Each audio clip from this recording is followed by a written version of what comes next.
just make sure the mic's actually working this time. Sweet. And we are live. Good morning, y'all. Golden Knights in Buffalo, looking to gain another 2 points. Got lucky against Pitt, dominated Columbus, and now we're going against the Sabres, which haven't, to be fair, I haven't followed the Sabres in the past, basically since their return from Four Nations. But you got one of the better third period teams in the league going against Buffalo, who I have seen blow more big leads than any team ever. The amount of times they've been up 4-1, 3-0, 5-2, and come back to lose has been impressive. We do have news with Aiden Hill, 6-year extension for just under 6.3. I think it was $6.25 million. So he's here for 6 more years. Not bad, but it's still like Logan Thompson should be our goalie. But they decided for whatever reason last year that they were happy with Hill giving up 40 goals in 12 games and losing all but 2. So we have Hilly. Good news is Hilly has been playing extremely well as of late.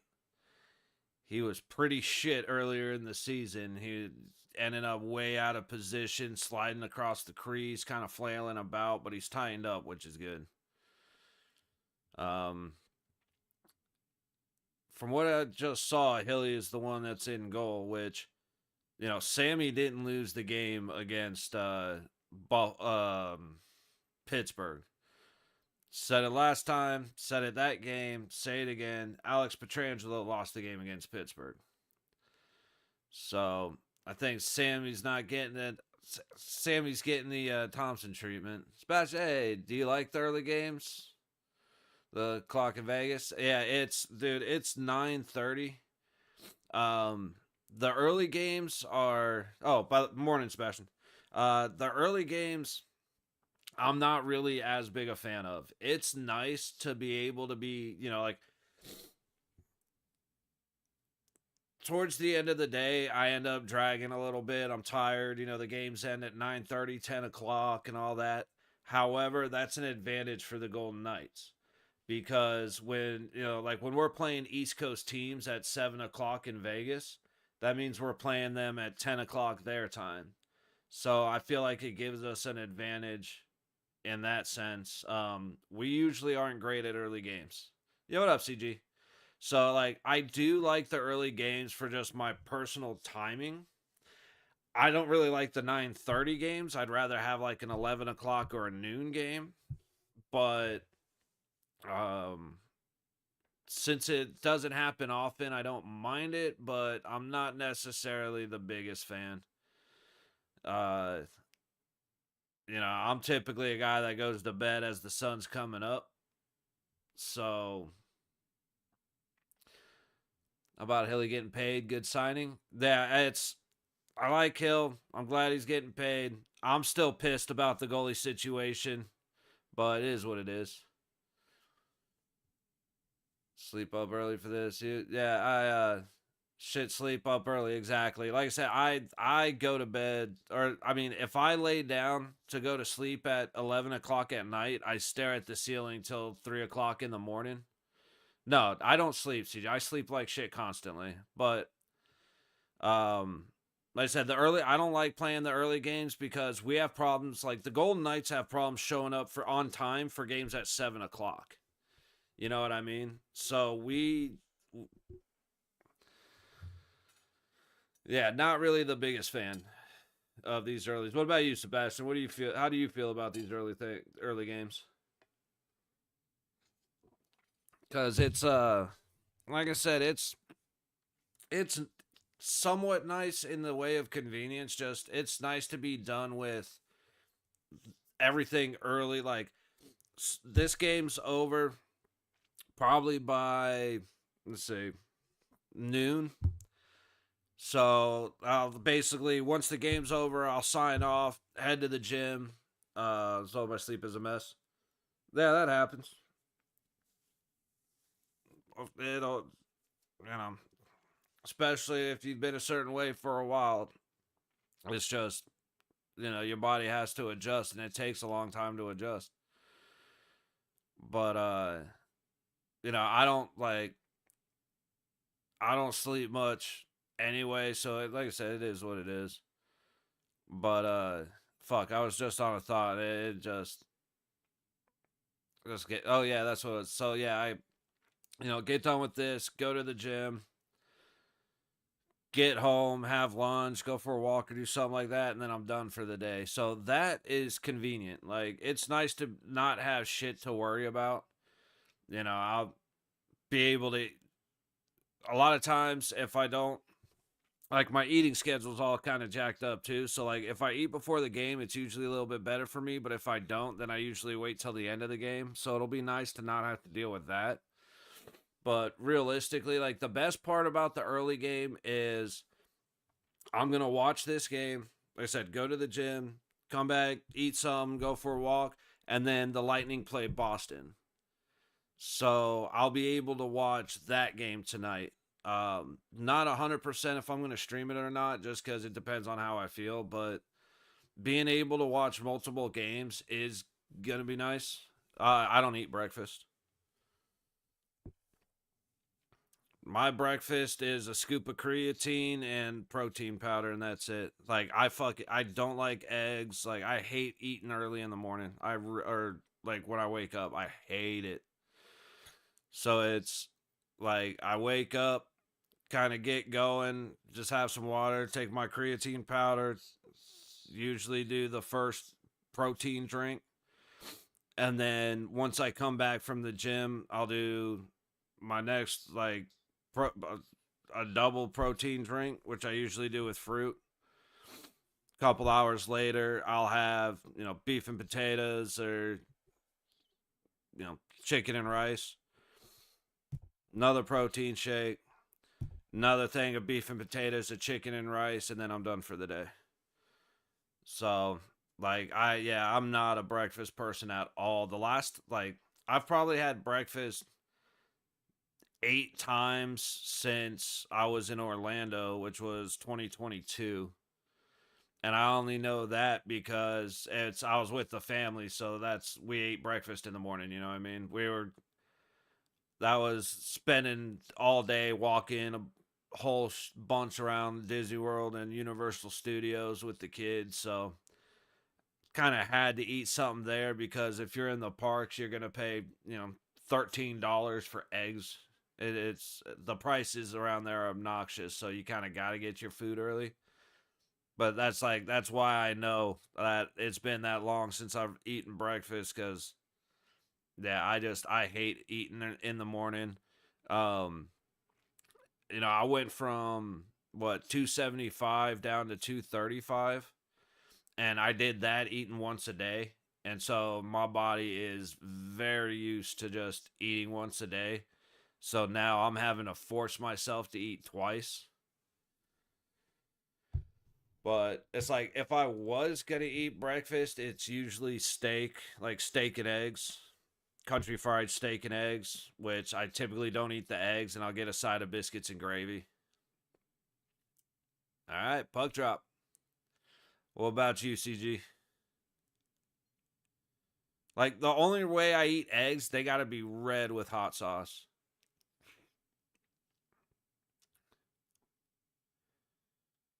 And everybody serves eggs for breakfast. It's just, ugh. Like, Eichel to the center. Olafson trying to get it back to Stoney and not able to connect. Couple Buffalo sticks in the way. Oh, but Vegas keeps it in. Eichel tries to shoot, but again, body's in the way. Vegas controlling in the Buffalo zone. Hannafin. All right. This is what This is the start we've been needing right here. Even if it only lasts for 30 seconds, this is 10 times better than any start we've had in the last 4 months. And of course, Tuck on the Tuck on the ice for Buffalo. Love seeing Alex Tuck, even though he's playing against us. Wish he could have figured out his breakaway chances and his scoring chances because, man, if he could have made 15% more shots, boom, he'd still be here. It's with hemp hearts, flax, and protein powder for sure. Yeah, I'll drink my calories and I'll drink my protein because I tea over coffee. Yeah, I'm a coffee guy. I definitely get tea over coffee though. Damn, Vegas still controlling in the zone. But that's it. I like I like cheap dark coffee.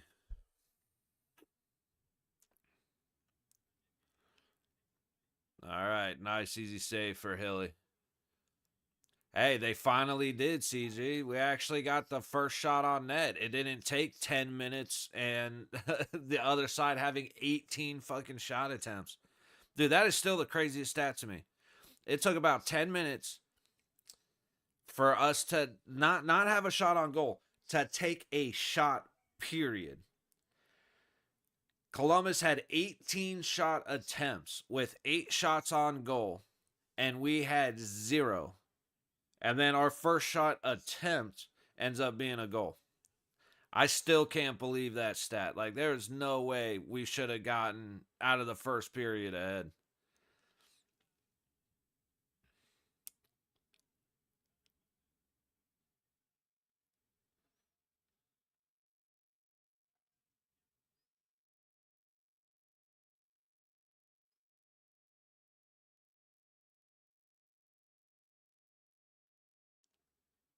Here we go. Colasar.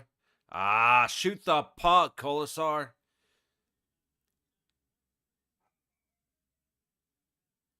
Don't start getting unselfish now. All right, McNabb just kind of loafed down the ice. I'm not a big fan of that.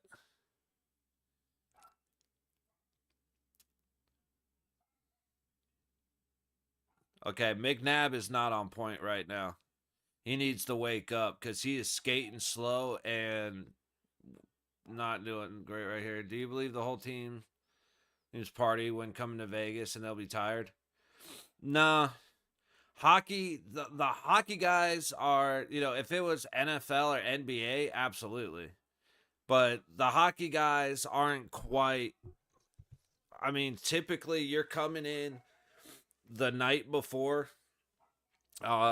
Your curfew's on. You got practice in the morning. I really don't think they do. I think the occasional guy, I think guys might have a drink. Like they may go to a bar and have a drink or sit in the casino and have a drink, but I don't think partying. Gamblers seem to have that theory. Yeah. But see, like I said, it's hockey. Hockey guys are different than basketball and football guys. So I believe that, like I said, I believe that they're having drinks. I believe that they go and gamble, but partying is not how I would define it or how I would describe it. They may hang out and, play blackjack and do all that shit, but, I highly doubt most of these guys are going to clubs. Um, it's just I really do think that there's a different level of discipline in hockey.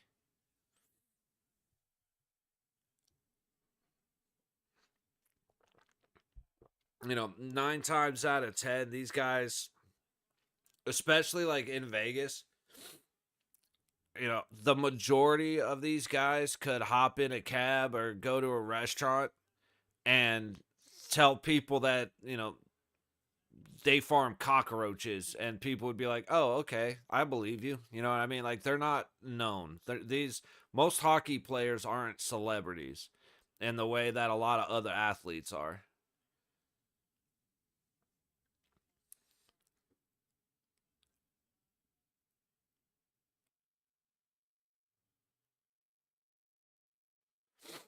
And really, it's kind of proofed out by the fact that a lot of our home games are hard ass home games, man. You know what I mean?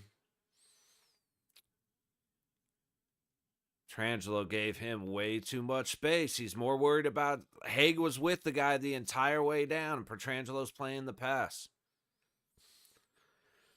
Not a fan. I mean, theory, it's not a bad theory. I just,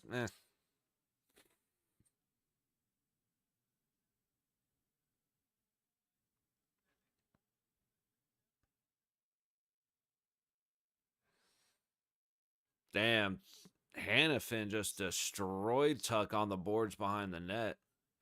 Not with a hit. I mean, it was just about as clean of a pickpocket as you could fucking imagine. Holy hell.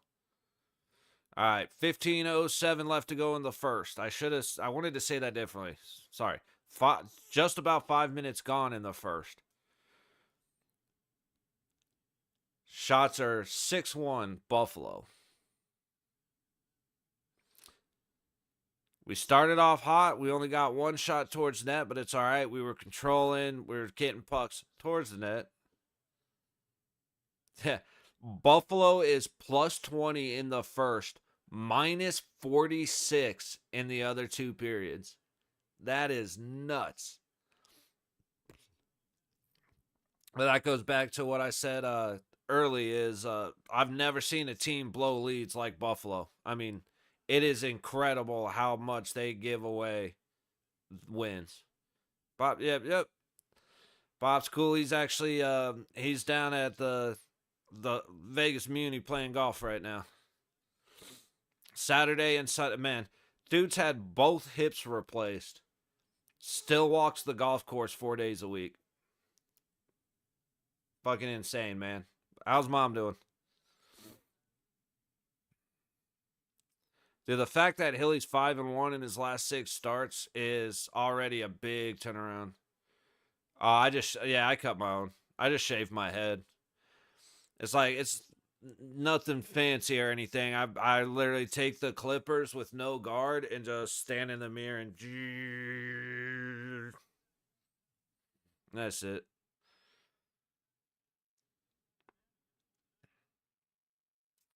Which honestly, it's as much as I miss my flowing head of hair, it saves me fucking $30 going to the barbershop.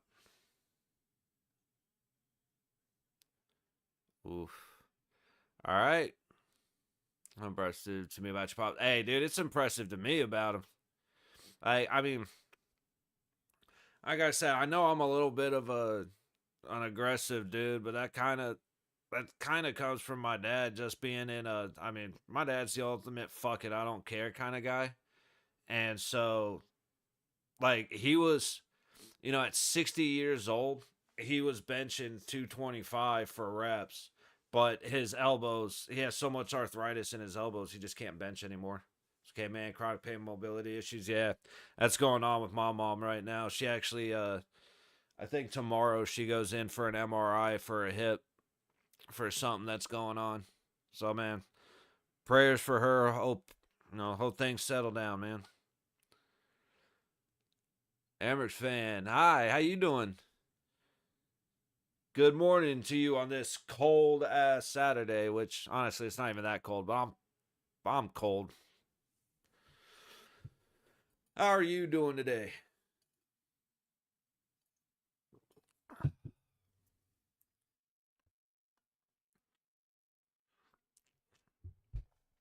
Ooh.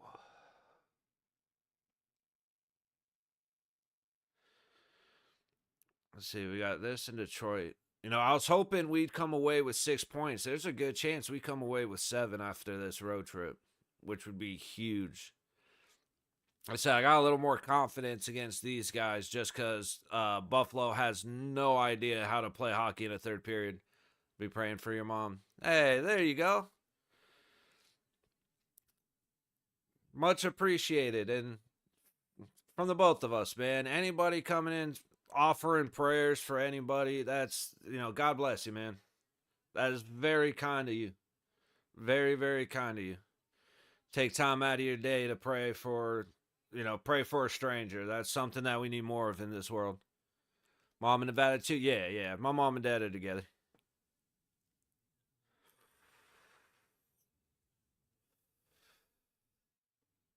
In fact, she's been my greatest, like going to the gym. She's been my greatest form of accountability because she wanted to go and start working out like softly. Like she's not going intense or anything, but walking on the treadmill, riding the bike, trying to get her shoulders going and stuff.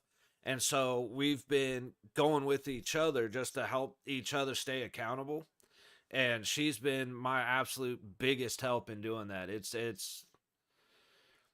she's a lot more hurt. She's had knee replacement, hip replacement, just had the same shoulder surgery I had back when I was 19 or no, I heard it when I was 19, but I had the surgery when I was 21. Um like she's fighting through all that pain, man. And so that's another shout out to her. That's why I like shout out to your mom too. Anybody dealing, especially as they're getting older, anybody dealing with issues of chronic pain and injuries, goes to the local rec center, does what you can in the pool. Hey, awesome, man. That's need to encourage everybody to do something as simple as that. You know what I mean? The that is huge. Working out in the pool is the best thing you can do when you're in pain, man. Get all the weight off. Get just it's light resistance with no gravity effect. She's had 2 knee replacements. Yeah. Say yeah. Moms are definitely in the similar boats. And so anything that she can do to help herself out is incredible, man. Nothing but love and support. Even if it's Barbie. Guys, okay. I'm okay with passing on the brakes. However, if you're the one that's open, shoot the puck. That's the second time so far we've had 2-on-1. And instead of taking the shot, they pass into a blue jersey. Like, I get it. It works. So it works sometimes. But if you're the guy that's wide open and there's 2 people between you and the pass, just shoot the puck. Okay.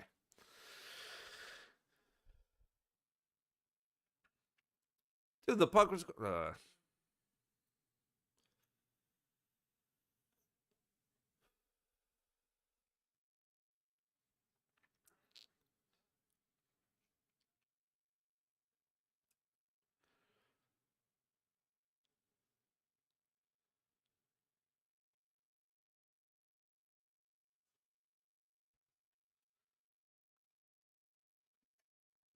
Hager, you better go right after the captain.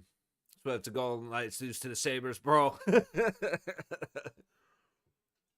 I am in the exact same position that you are. Like, I swear, man. Like, luckily, Hilly's playing well. He's in net, which means Sammy's playing against Detroit tomorrow.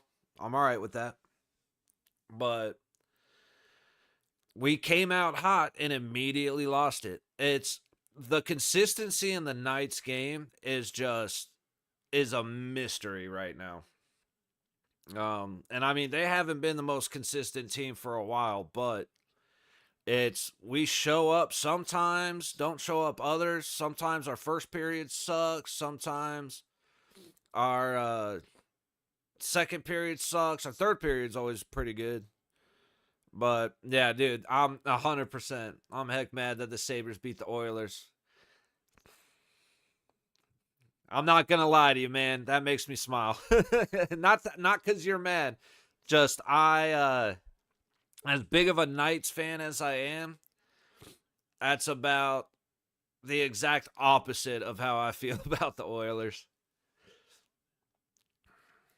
Which apparently Edmonton has no intentions of winning a cup because until they build an actual team instead of giving all their money to Draisaitl and McDavid, it's going to be hard for them to win anything.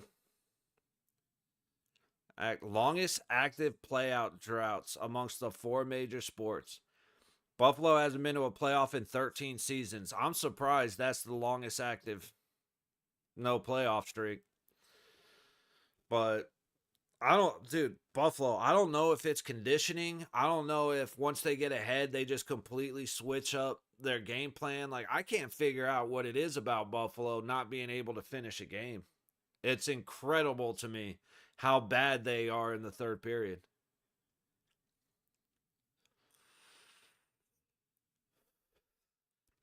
Like I said, they're plus 20 in the first and minus 46 the rest of the game. Like, how does that even happen? Like I said, I don't know if it's a lack of discipline, a lack of conditioning, coaches switching up the game plan. It really is a mystery to me, but dude, as the game goes on, they just get worse and worse. That was a risky pass by Colasar, but good one. Ooh, good tip. Olofsson. Colasar. Oh, with the back. I saw the 5. Thought it was Olofsson, but that was Colasar. Yeah. And that's the thing. They proved that they've got the talent to be a winning team, but yeah. I mean, I do agree with you, but like I said, to go from how well they play in the first period to how bad they play the rest of the game, I've got no words. I've got no description. Eh, I won't disagree with you, but I mean, USA was stacked, so it's you definitely have an argument, but that's the four nations had a lot of I was actually surprised. I didn't realize how many good players Finland had.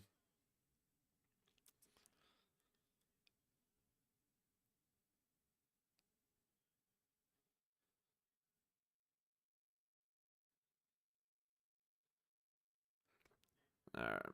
See, you know what we've what Hannafin and Eichel both watched the puck go all the way to the wall without even making a play at it. What the hell was that? All right, we're miscommunicating a little bit now. Guys are a little too into the oh no, you take it. No, you take it. Like we need to start getting selfish here.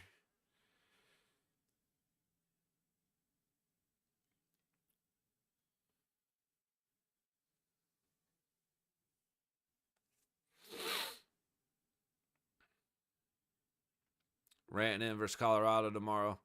It's dude, I want to watch that, but against Winnipeg last night, Rantanen didn't exist. I heard his name once, maybe twice, and it was because he fumbled the puck. You know what I mean? It was dude, I want to watch it, but considering how bad Dallas played yesterday, it's like I mean, I said it last night. Oilers Islanders would have been a much better game to watch compared to Winnipeg Dallas because Dallas was just kind of, I mean, they were shit last night. And I couldn't believe it.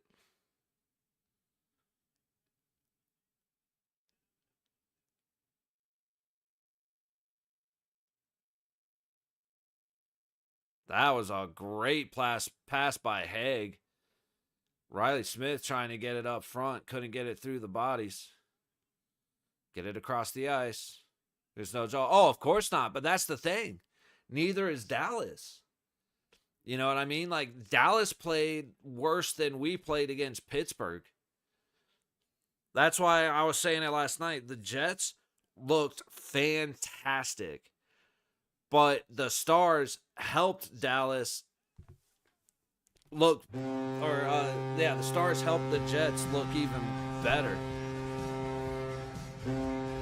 Sorry, I was in the middle of a thought, and that puck just happened to fucking feed through off of Colasar, I believe. I don't know, or how was it Howden? I think Colasar actually just watched it. But yeah, Haig coming up the ice, kicks it over to Petrangelo, feeds it up to Pearson, back to Barbashev, back to Pearson, and Howden tips it in. What a play.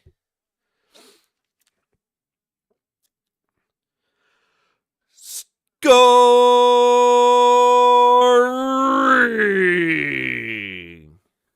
for your Golden Knights.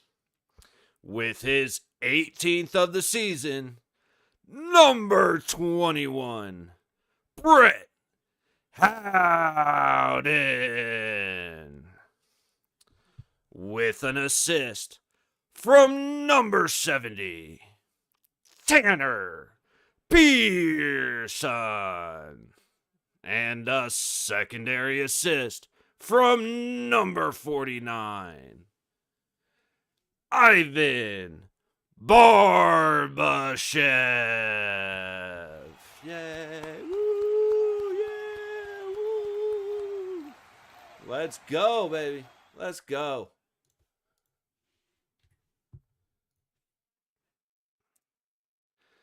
This is what I'm talking about.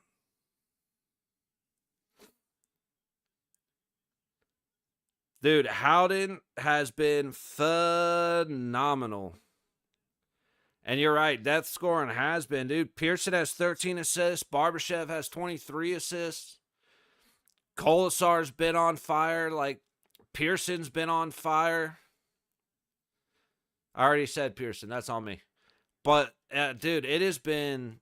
Our bottom lines are phenomenal. And that's, like... I can't believe how productive Howden, Barbie, and Colasar have been. Now, I'm guessing Pearson was just on a change for Colasar. But if we could get Riley and Wald to start being more productive, that would be huge. Because, dude, the Knights, like I said, when the Knights are playing well, man, we're tough.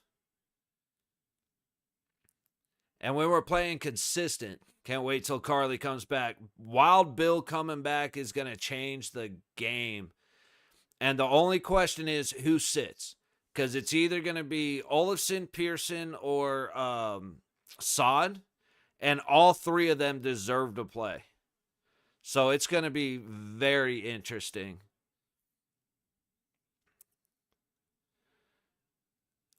And if we could get, like I said, I love Keaton Korczak. He hasn't been a detriment to the team, but I want Ben Hutton on defense, man. I really, really do. I really feel like he's earned his spot, and for whatever reason, they have him as a healthy scratch.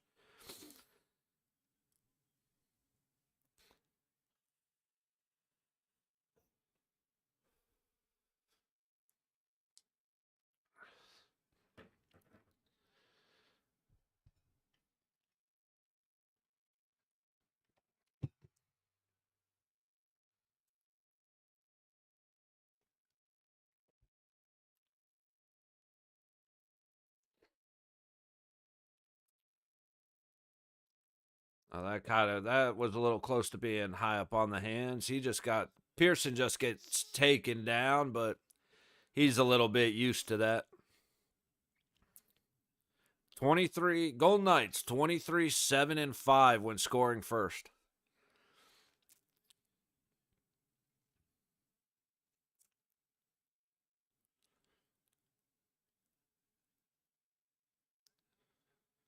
Couple collapses this season, which hasn't been fantastic, but we've gotten better at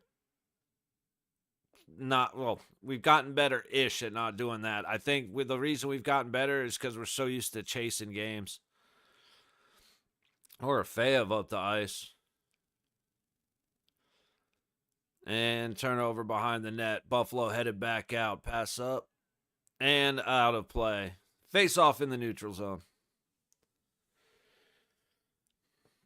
I hope this channel grows someday because it's kind of hockey person that you already just have to have more subscribers. Well, hey, man, I greatly appreciate that. That's very kind of you to say. That's the goal. Been here all season, and to be honest, I think a lot of the growth is on me. I'm just not doing enough. I stream, and then that's about it. Tried to do more on like X, but you know, all the shit they did on that platform, it's hopeless in my opinion to grow on there at the current moment. But I want to start doing more. Hopefully it can help that. Like as we get close to the playoffs, I want to start streaming in the morning and just talking about the games the night before. Um so I'm with you, man. I hope so too, but I greatly appreciate that. That is a very kind compliment. And I'm here for every single Golden Knights game. And like I said, as we come to playoffs, I'm going to be watching a lot more of the playoff teams just to see how we do. Last night we were here for Winnipeg and Dallas. But yeah, man, every single Golden Knights game we're here. So if you got the time, I'd love for you to come back, man. It's definitely something I would love to get going. Um, it's just it's fun. We could sit and watch the game by ourselves or have someone to shoot the shit with, you know what I mean? Kind of hang out with the boys like I would do at the bar, but I ain't spending all my money gambling and drinking.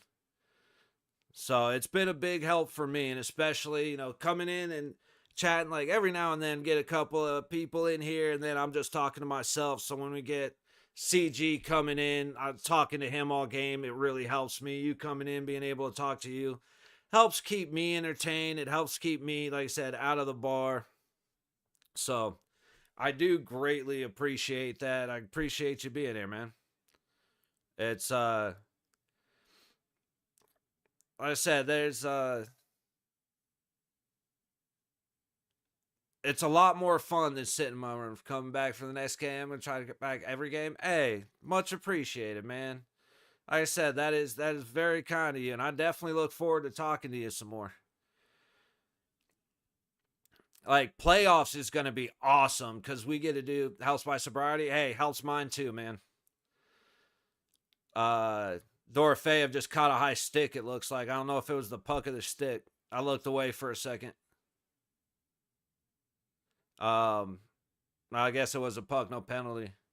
Yeah, man. Huge shout out to both of you guys. Like I said, CG has been here damn near since the beginning. Like I can't remember the first game you popped in, but I know it was like it was months ago, man. I just started doing this season.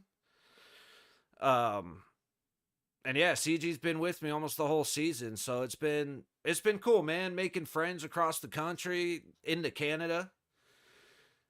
Made friends with guys in Europe. Sebastian, who was in here earlier, I don't know if he's still around. But Sebastian has come in, and he's from overseas, so it's like, man, get to meet a whole bunch of people around the world, get to talk hockey with people, like.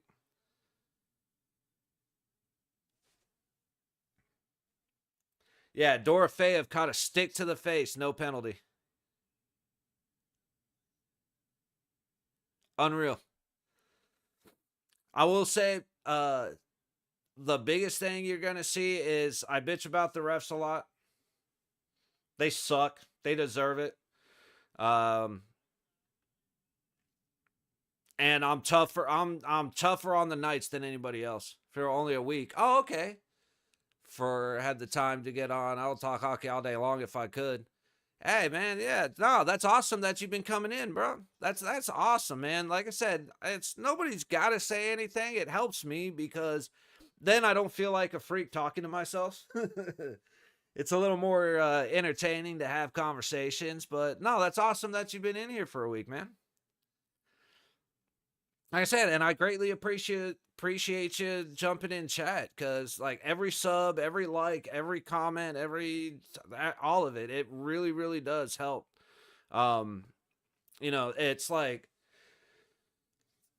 views, likes, comments, and chats. Those are things that really help the channel. But for me, coming in and talking is what helps me. Yo, good morning. OMKM. I gotta admit, I'm not sure how to. I'm not sure what that means. Sorry, Sam. I hate the refs. They always make terrible calls all the time. Yeah, and I just got to figure out how to get my idea to grow a little bit because my opinion is like the biggest things is you have to hold the refs accountable because everybody in this arena right now is accountable for their actions except for the referees. The players screw up, they're accountable. If the coaches, they're accountable. If people in the stands act like assholes, they could get kicked out.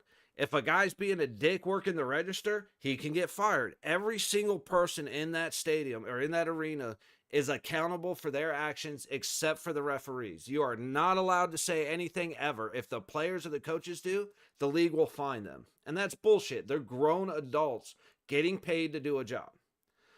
So, like, CG knows this very well. My opinion is you pay them 150 grand a year with incentives. So, if their call percentage is above a certain number, they get bonuses. And you pay them well. There's 82 games a season for every team. So at the end of the year, if they do a great job, they can make 250, 300 grand a year. Now, you don't penalize them with the money. You don't take money away. But if a guy at the end of the year only makes that base 150 grand, you fucking replace him. You send him down to the AHL or you send him down to college, and you have to earn your way back to being a professional referee. And you have to answer questions.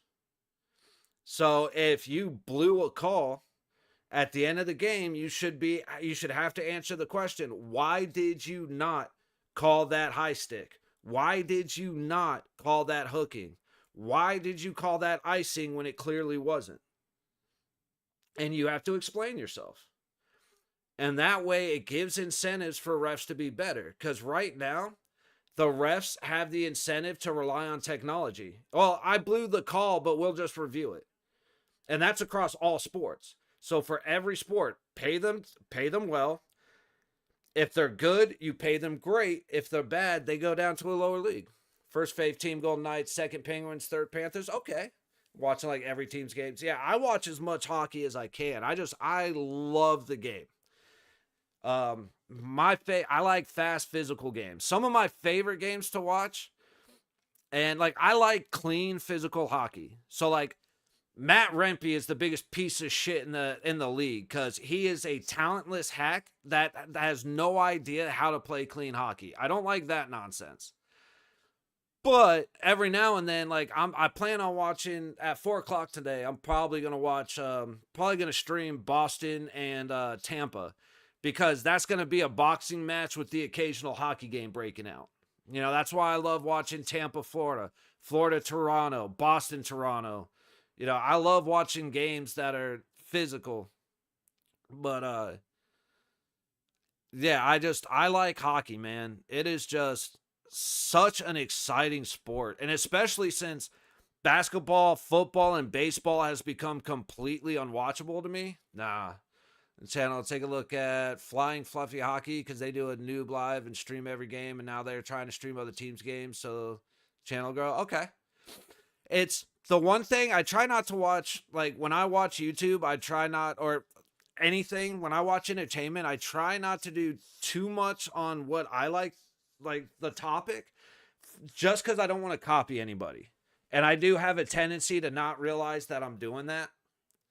They like, I don't want to, so it's, I absolutely will take your advice and try to take a look at that. I mean, maybe even have a conversation with them and just see if they, hey, if you guys don't feel like streaming, you could come over here and watch a game with me, type of thing, and vice versa.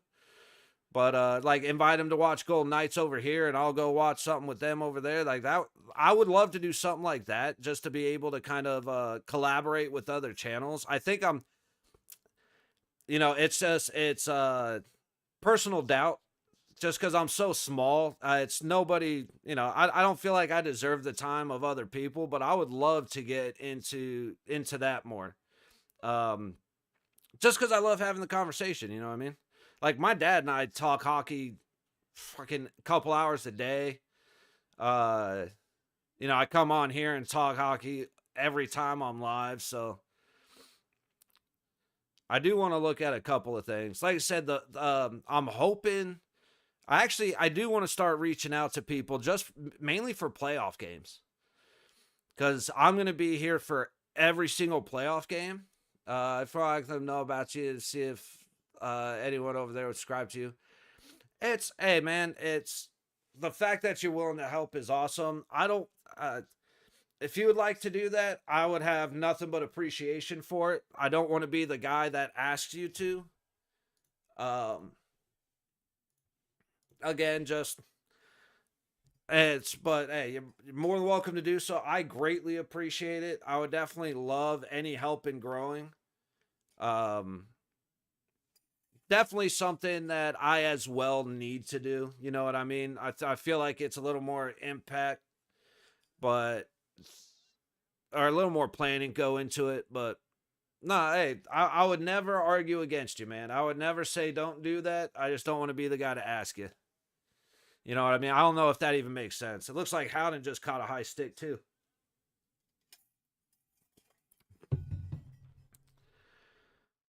So we just had Howden and Howden and Dorifay have both caught high sticks that went uncalled.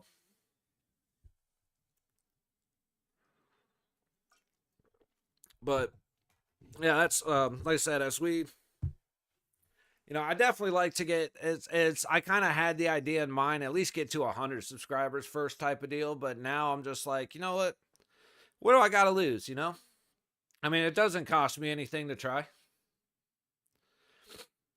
That's like some of the guys I really like watching on YouTube typically have nothing to do with hockey because that's my break.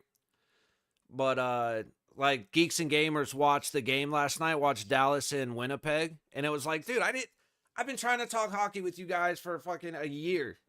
Now all of a sudden you like hockey, you bastards. Penguins, Panthers, and Golden Knights all win their games today. Hey, it would definitely make for a good day. Let me take a look at the. Ooh. So, with the Penguins, the fact that they're playing in Pittsburgh is a big help. If the Devils do what we didn't, they're gonna have a little edge because Pittsburgh hasn't been playing very physical lately. So, and New Jersey is a physical team, and that's something I've been saying. Like I was saying that yesterday. If Dallas would have hit Winnipeg instead of running away from contact, they'd have had a much better shot. Here, hang on. Let me get boom. There we go. But playing in Pittsburgh, they've got a much better shot than if they were in New Jersey. Let's see, where's Florida at? And then, even though they're playing in Montreal, the Panthers should kick the Canadiens' ass. Bro, that was hard watching Domi beat the shit out of Schmidt. Like, Nate Schmidt is one of my favorite players. We've got his jersey. That broke my heart. And granted, Schmidt slipped and he could never regain his footing. But that Domi standing at all of 4'10" beat the shit out of him, dude. That hurt my heart a little bit. So Golden Knights hockey honestly looks like the best out of both Penguins and Panthers. Yeah. And dude, I'll tell you what though, when the Golden Knights played the Penguins, that was not good hockey. We got extremely lucky. But again, that was Penguins. Us versus the Penguins should have been a different game. The problem that game was Alex Pietrangelo. And I said it at the time. I even said it last game. On the first power play goal by Sidney Crosby, or on the first goal, the power play goal with Sidney, Alex Pietrangelo abandoned the net while one of the best players to ever play the game stood there by himself in front of it. 100% on Alex Petrangelo. He was puck watching, decided he was going to be a hero instead of staying disciplined. On the overtime goal, Alex Petrangelo stood still and pointed. Eichel's charging towards the net across the ice. And instead of Petrangelo making a move, he just stood there and goes, "Hey, he's over there," and then watches the guy shoot. Unacceptable. Like, I am not an Alex Petrangelo fan in the slightest. On the ice. Off the ice, Alex Petrangelo seems like a great father, a good dude, just big fan of Petro away from hockey. Once he's on the ice, everything he does makes me nervous. And I say that this year, he has played a lot better than it's been his best year since he came to the team. However, he scares me every time he has the puck. The shot after shot after shot for us and nothing went in. Yeah. Oh, no. Jari played his ass off, dude. 100%. And like I said, it was a goalie battle, and Petrangelo let down Samsonov. And I will absolutely blame him for 2 of the 3 goals. That's why, like, people always tell me, "Oh, but his numbers, oh, but this, oh, but his stats." And it's like, it's something I've learned really this season. The stats don't mean dick to me. Numbers on a sheet it doesn't tell the full story. Because everybody say, "Oh, Alex Petrangelo is the best defenseman on the team. Just look at his numbers." It's like, yeah, I've watched him play. I've watched him not be able to keep the puck inside the zone. I've watched him not be able to clear the puck repeatedly, which caused goals. I've seen him ice the puck in situations that he had no business icing it. Every time he takes a shot from the point, he will wait until a guy is in 3 feet in front of him just to make sure he shoots it off the guy's skates instead of getting it to the net. You know what I mean? Sorry, that's my Petro rant. We're on to the next. Hang on. Let's see. Has anybody else started it up yet? No, next game's not till noon, so this is our only one right now. Dude, I'm kind of looking forward to Tampa and Boston. Like I said, that's one of those. That's like Toronto and Florida, or Toronto, Boston, or Toronto and the Lightning, or Tampa and Florida, Tampa and Boston, New Jersey, or Devils versus the Rangers. Petro, I think he has 3. So every minute watching this, like to chill even more. Hey, thank you, man. Thank you. I said I try. It's like I said, I may not be. I truly think that not enough people actually say what they gotta say, and I'm kind of an asshole when it comes to that. Where fucking sue me, you know. Like I said, I'm probably harder on the Golden Knights than anybody else that I've ever talked to. My dad always makes the joke that I expect perfection. And it's like, no, I really don't. Everybody knows when we do good. Everybody knows that a good pass is a good pass. Everybody knows that, we're all happy when they score. We're all happy when they win. However, just because we win doesn't mean that everything was great. And so I'm typically a lot harder. It's like celebrate big, criticize big, whole 9. And like I hate Gosher and Nighty doing the play-by-play. Dan Duba and Gary Lawless should be doing the play-by-play. Thank you.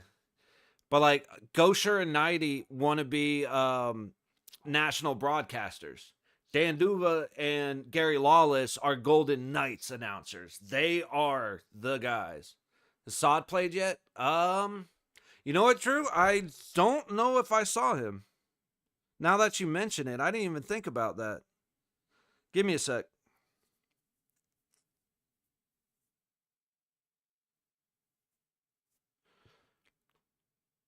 You know what? I saw Sod in the pregame, but I don't know if he's been on the ice yet.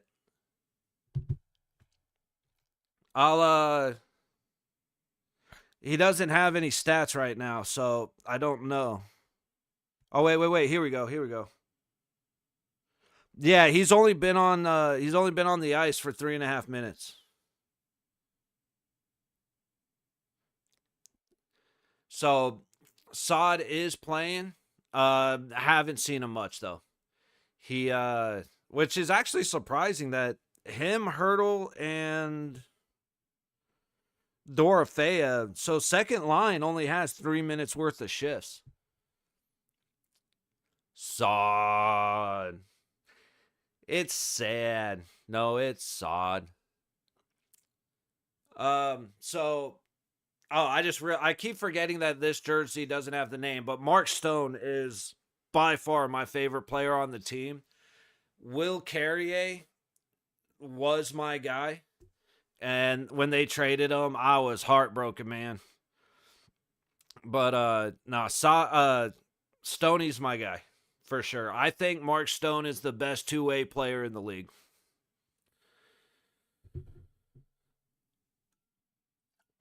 His his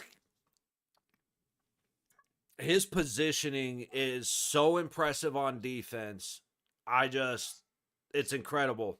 Um it's kind of pissing me off that he's not more selfish. This year especially, he's been looking for the pass instead of looking for the shot. And he really needs to be looking for the shot. If I play out the entire oh hell no, dude. I've got nothing but love and respect for Sidney Crosby. He's one of the guys that reinvigorated my love for the game. Um, no, Sidney Crosby's one of the best hockey players to ever live, hands down. Like I pick like in the LeBron versus Jordan debate, it's Crosby and Ovechkin, and Sidney Crosby is the better player. You know what I mean? His dude, I got nothing but love and respect for Sidney Crosby. The dude is impressive as shit. Like he really is. Um, the guy's IQ is off the charts. His skating ability, his puck handling ability, but he just sees the ice in a way that not many people do. So yeah, I wouldn't be mad at you at all for that. It's like like I'm not a fan of the Kachuk brothers. I wouldn't be mad at you for that. Um, just like people love Connor McDavid. He's one of the best players ever, but he's going to be the best player to never win a cup if he stays in Edmonton. Um, like, dude, the early 2010s Penguins almost rebuilt hockey for me because it was Crosby, Malkin, Letang, Fleury. Like those games back in the day were phenomenal. Watch if you want to see really, really, really good, really impressive hockey, just watch the playoffs in what was it, 2010, 2011, something like that, when the Penguins won the cup. I can't remember what year it was, but just watch their playoff series. It is some of the best hockey that you will see. Just like I compare, when it comes to the Penguins and their passing, like this year, it reminds me of late 2000s, early 2010s Chicago, because watching the passing, 2011, like I said, 2011, 2012, the puck control that Chicago had is like I would be showing that to every kid that's playing Pee Wee hockey. The Penguins, yeah, dude, they came to, and I know I can't ask for too much, but Minnesota came down to uh Vegas. It was Fleury's last time in the building, and he sat on the bench. So disappointing, man. I would have loved to see him play. Like I figured, I would think 2009 beat Detroit. There you go, 2009. Like I said, I don't. Years are a little bit shaky, but that series, those games from from Pittsburgh were some of the most impressive hockey games I've ever seen. And Letang was a fucking beast as well as Crosby.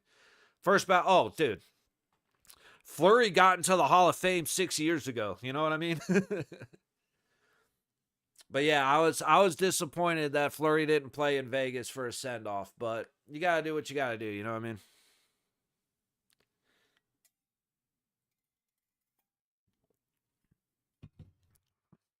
That's dude. You gotta give Flowers flowers for sure. Guy's one of the best goalies to ever wear a mask, man. He's up on the list in wins. He's up on the list in shutouts. And plus, I don't know. Oh, shit. AHL Classic. Okay. Apparently, there's a mini Four Nations for the AHL, and they're playing at the Henderson Arena, which is 15 minutes down the road from me. But like I don't know anybody in the world that dislikes Andre Fleury. I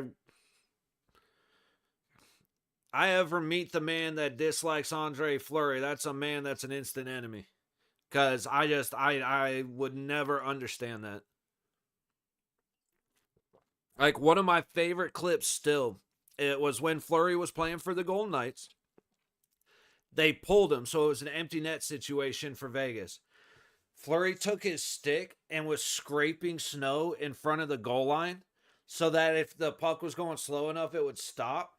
And the refs had to go over there and clear it out. And Fleury's just on the side, hiding in his glove, like just laughing his ass off. That's one of my favorite clips because it shows how much of a goof the guy is. You know what I mean? One of the most impressive goalies to ever wear a mask. And he's sitting there being a fucking just a dork. I love it. Absolutely, man. I have his jersey too. I think we have his Hockey Fights Cancer jersey.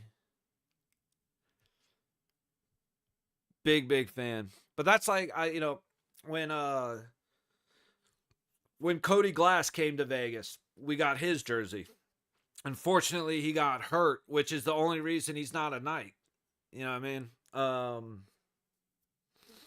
No, we get the jersey. Sorry, we get jerseys. Total sidestep, but we get jerseys of the guys we like. So we got Tux, we got Glass, we got Stone, Schmitty, Fleury, Carrier. Like Fleury is absolutely one of the best to ever do it.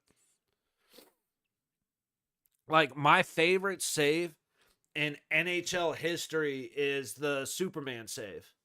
I can't remember who it was against. I want to say it was San Jose. I don't think that's it. But it was in the playoffs, and Fleury is completely stretched out, diving back to his left to make the save. That was the first season. That was playoffs the first year. And it was, oh my God, dude. I could watch that save over and over and over. So impressive. I miss the guy being in Vegas quite a bit. Church shortly. I have a couple hours, but just let you know if I leave unexpectedly, probably had to go to church, prepare for you and your family. Hey, man, life is more important than anything we're doing here. Absolutely, man. And especially going to church. Not enough people. Oh, hang on.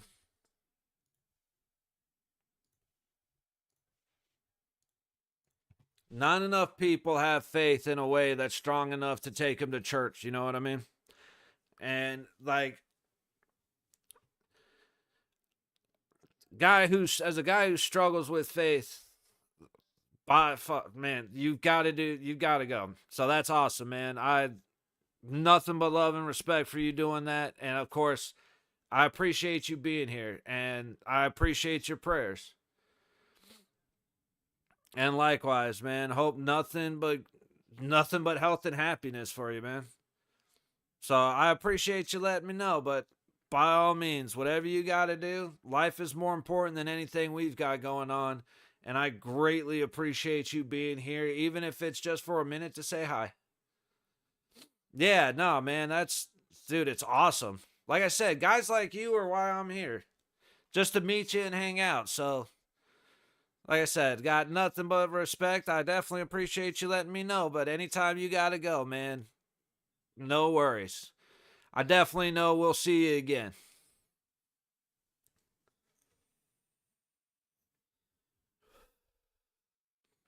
Dude, I actually lost track of intermission. I didn't even realize we had only a couple of seconds left.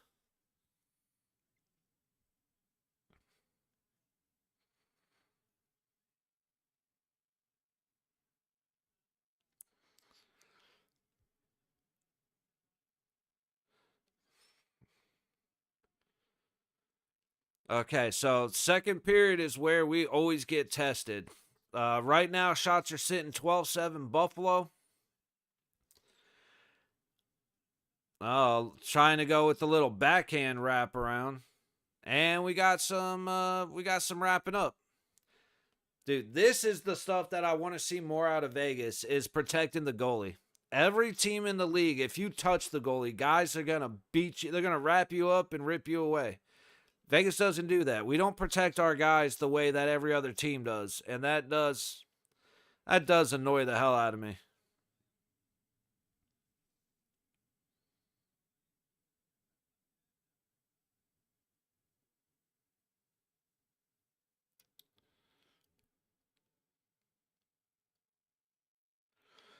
Let's see how the game goes cuz man, it's Buffalo's starting to get physical, which means Vegas needs to start getting physical. And honestly, it's something that I've been saying it for 3 well, actually I've been saying it since the Boer was coach. When Vegas decides to set the tone, we dominate. But for the last 4 years, we've basically said, all right, if you hit us, we'll hit back. Otherwise, don't worry, we won't touch you. And we gotta change that around. Barbie was our bowling ball. Okay, there's Sod right here, tearing up the high wall. Backhand in, good tip by Buffalo, takes it off the path to Tomas Hurdle. Hey, oh, good job. Right there. 17. You gotta be more selfish. He had a wide open shot. He decided to try and pass it through Haig. Did not work out for them. You gotta get it out, dude. That's a fail on Hurdle. Missed the net up out of play. Face off in front of Hilly. We gotta clear the zone, man. Hurdle just he had time to flip it up and out, and he flipped it short of the blue line.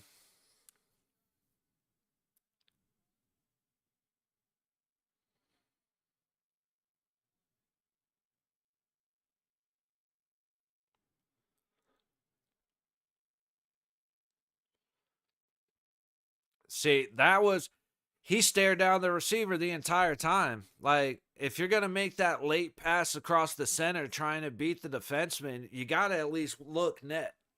He was looking. He never once looked at the net. That's why I was expecting shot, but he decided to make the pass, which good for us. But assume a few Panthers and Penguins game in addition to Golden Knights game in here, no doubt about it. Oh yeah, yeah. Like I said, now that I have done the Penguins a couple times, I do like the Panthers. So now that Marchand is playing for the Panthers, I like him a little bit less. I like him a lot less. But yeah, I plan on streaming a lot more games. Probably April 1st, April Fool's Day. But like I said, as we get closer to playoffs, I'm going to be trying to watch all of the playoff teams. Um but yeah, I like the Panthers and the Penguins too, so I'm not against that idea, man. So a lot of the times, it's a lot of the times what I try to do, and I've been bad about it over the last couple of months. Um, but like what I was doing at the beginning was just trying to look for like a game of the day or game of the week and stream those. That's why I watched Dallas and Winnipeg. I figured it would be a good sample of a playoff game. And then Dallas played terribly, and that game was boring to watch, to be honest. But yeah, I do plan on watching a lot more games. So I say if you got if you're subbed, you should see when they pop up. Just typically around 4 and around 7 o'clock. This day is my 36th birthday. No shit, right on.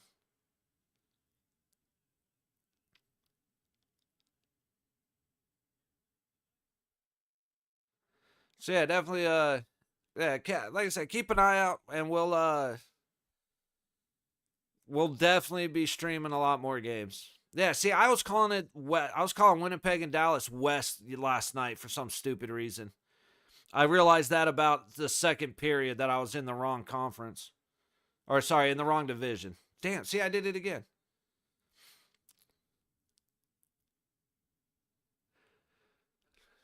But yeah, um gonna be watching, like I said, especially on the East Coast. I want to see what's I've been a little out of the loop on East Coast teams.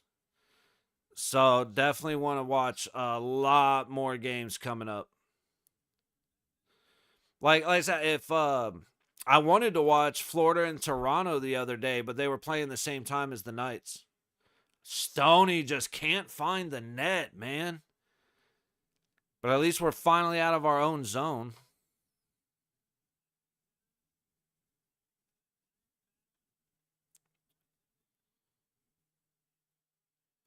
Stoney needs a goal. But yeah, it's I'll remember that. I'll remember that's your birthday. I don't know if I'll be streaming, but sometime around then I'll be sure to wish you a happy birthday. I'll say I'm 35 at the end of May.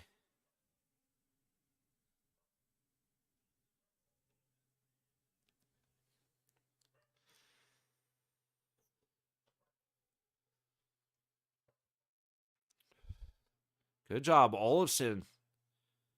Keeping bodies off the puck till Eichel can come in. 5 minutes gone in the second. Shots of 14-8 Buffalo.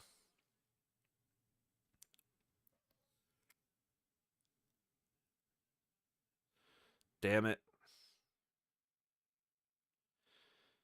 All right, so they did switch. They switched the lines up just a little bit.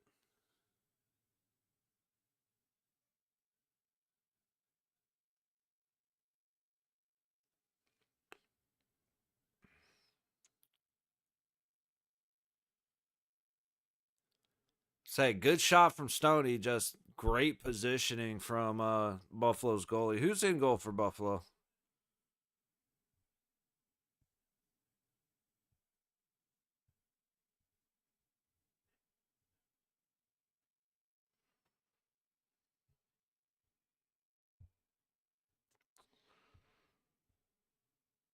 Oh, Lukanen. Okay.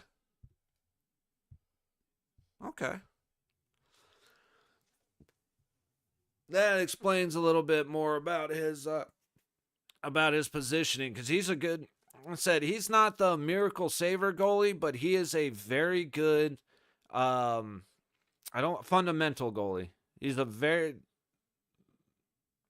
he doesn't lose his skates much, and he stands tall, and he moves well between the pipes. Like I said, the problem is if he gets a little too overwhelmed, he gets a little panicky.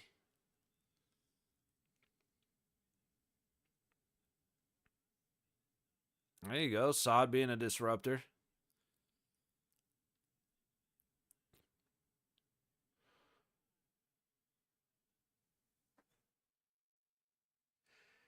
Aiden Hill just held the puck for 6 seconds only to toss it out of play. Bruh. The reason Hilly's been so good is because he hasn't been making mistakes. Like I said, he was having a problem beginning of the season, middle of the season, getting very out of control. To the point of he was sliding 5 feet out of the crease, just way over committing to one side. He's been doing phenomenal. He only did that once in the last 3 games. That was stupid. Dude just held the puck for only to throw it out of play. Uh, you dumbass. All right. As long as he doesn't let him score, we're good.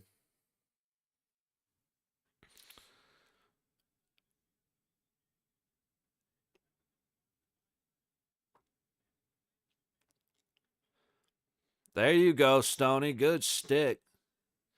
Like I said, you will not convince. Like I will die on the hill that Mark Stone is the best, if not like top three two-way players in the league.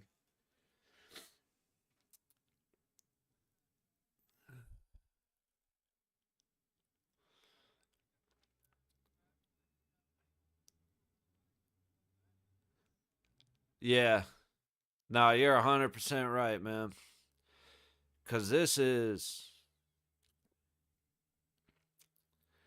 At least we have more shots. Like I said, it's the most disappointing thing about Thursday's game was Columbus had in the first 10 minutes, Columbus had 18 shot attempts with 8 shots on goal. Vegas had 0 shot attempts. Like, we had 7 shots the first period. 2 were scoring chances. 1 went in, but we need better. Like, it's kind of like we just tossed the puck towards the net instead of trying to score. So, and the biggest thing is pucks to the net, bodies to the net. Like I said, Vegas has a problem just leaving the front. When we're on offense, we don't crash the net enough. We don't put bodies in front for rebounds. And so our second, third chances, they're kind of non-existent. We end up with a lot of one and dones. And so we need to start getting back to get bodies in front of the net, get pucks to the front of the net. We don't need to pass it 38 times before we shoot. I appreciate the patience, but it's as good as we are about having good opportunities, we need to start forcing those opportunities a little bit. And not by, trying to force the puck into places, but just by trying to get it to the net. I'd rather have the other team have 50 block shots than to not see us trying to shoot.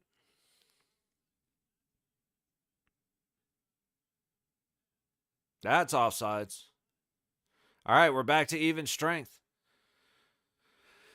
As bad as our penalty kill is, it has been very good the last couple games. The problem is we need to have that same effort against teams with good power plays.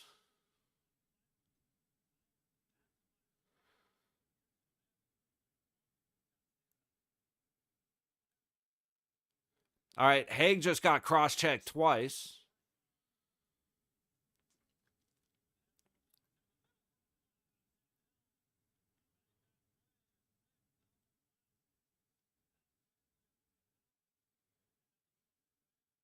Come on, guys.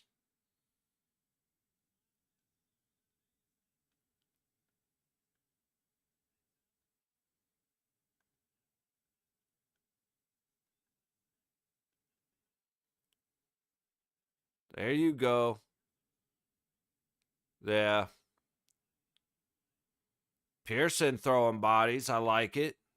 That's the other thing. We need start hitting, guys.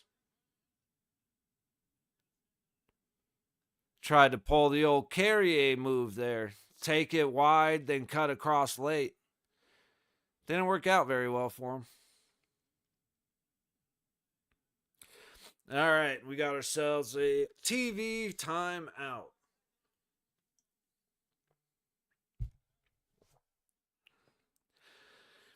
But yeah, so far, Hilly's been called for the delay of game. Dorofeyev and Howden both took high sticks. And Haig just got cross-checked twice in front of the net. No calls. Like, again, the refs have been horrible. Dude, again, Dallas versus Winnipeg, the refs were horrible. There was like one power play the entire game. And I'm sorry, no. There was a tripping. Winnipeg tripped a dude for Dallas's team. Yeah. 100%. It's like it's the 3 blind mice. Oh, well, there's 4 of them. Well, they don't know that because they can't see.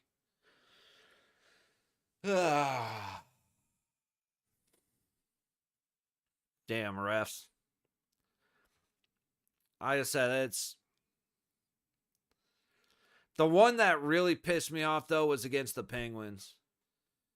Um, the interference against Eichel was bullshit. He's faster than the defensemen that are closing in on him. Puck's ahead of him. He's breaking through, and the guy just straight tackles him out of the play. And then the slash to Korzak, because Korzak was about the distance from me to the camera right now. Guy reaches around and breaks Korzak's stick, slashing him between the hands, and the ref goes, it's like, okay.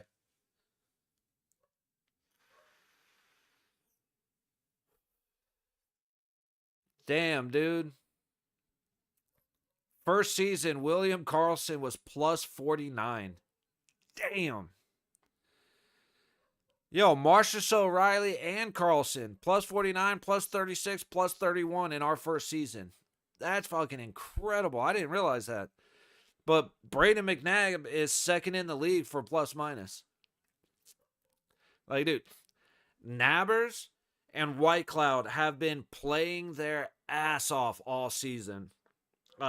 Haig's gotten a lot tighter in his game recently. Definitely unfortunate, but the rest is like, yeah. Oh! Howden's fight. Oh, you want to go? Yeah, here we go. Get your ass beat because Howden hit him clean, you dumb bitch. Now 2 of you are gone. Eat a dick.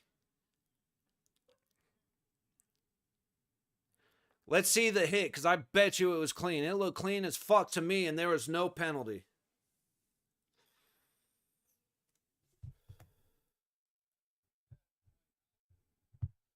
Yeah, Krebs came in to fight Howden. He got his ass beat for 10 seconds, and now there's 2 of them off the ice. Let's see this hit. That was a fucking hit.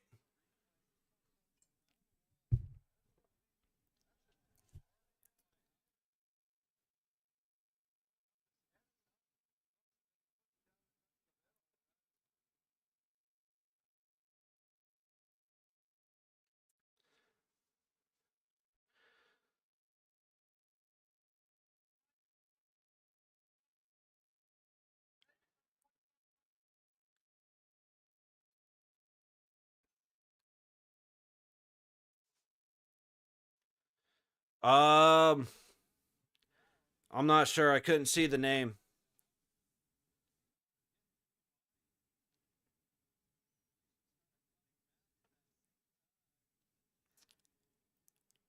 Number 20.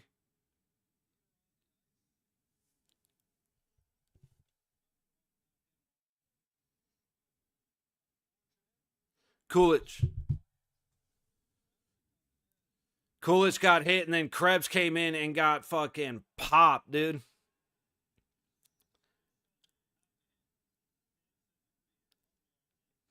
Oh, the fans didn't agree. Oh, no, dude, misconduct him for shooting water at the ref. Fuck you. You want to be a little bitch about it? Think about Ovechkin breaking the record. Do you want it to happen or are you against it? Hey, he earned it.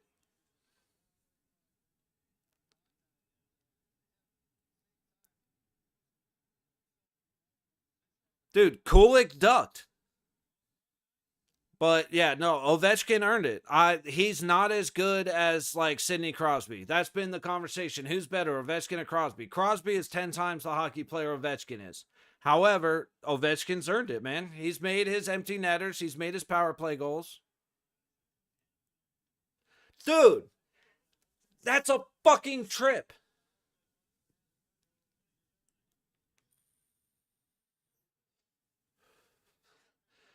Baby Vito, Vegas all day, baby. Buffalo has no idea how to end the game.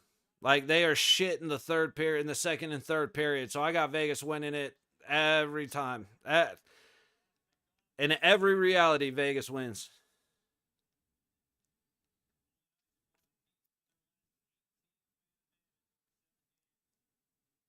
Yeah, power play for us. They gave misconduct for fighting to Krebs for getting in that fight. Like I said, it was a clean hit.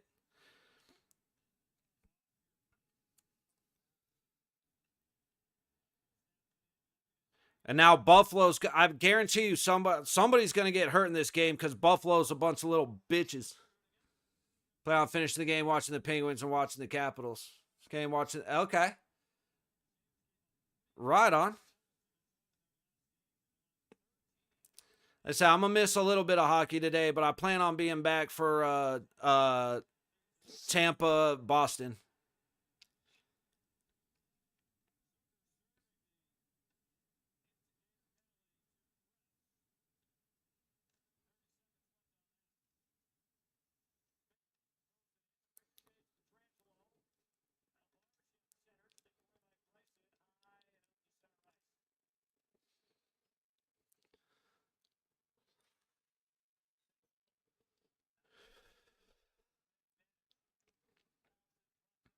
I will say that hit seemed to light a fire under Buffalo, but it amazes me how teams get pissed off when there's a clean hit.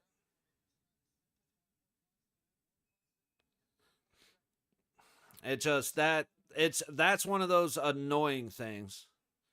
I'm there even before it started. I'm gonna start watching every single day. Hey, buddy, that means I gotta start streaming every day. You know what I mean?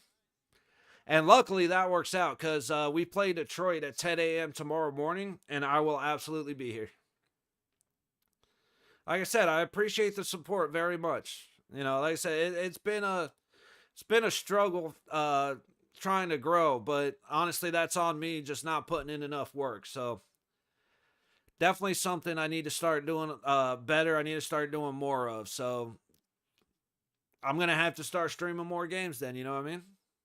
Need to get back into it. I was really good about streaming roughly a game a day at the beginning of the season, and then I kind of fell out of it. Kind of lost motivation, lost enthusiasm. But having CG here, having you come in and chatting with me, man, it's big motivation for me to make sure I'm streaming more games. So I greatly appreciate you.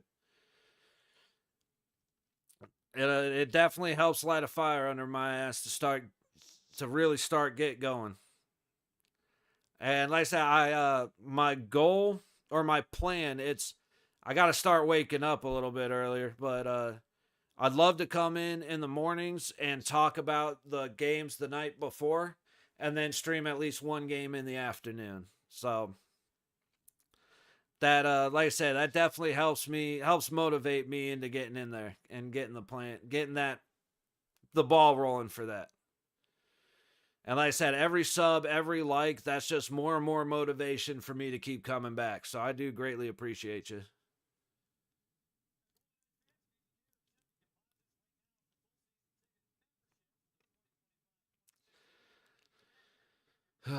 Dude, and deposits accepted for next year. Dude, season tickets doubled after they won the cup.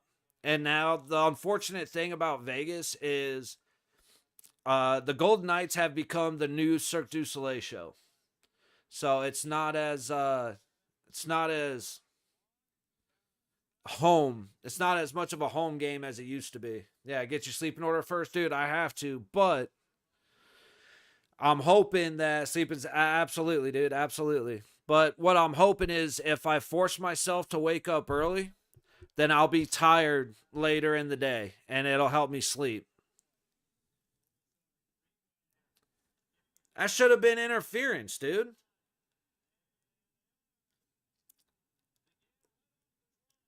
It should have been interference because Greenway was jumping Colasar.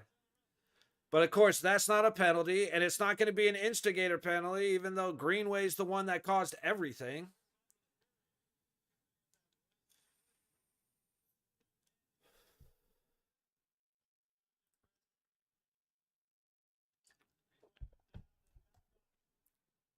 Dude, Greenway's a bitch just like Dumba's a bitch.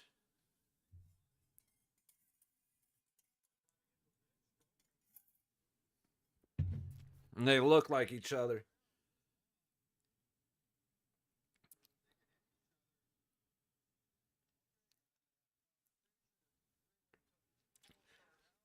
See, if the refs were doing this job, that shit wouldn't happen.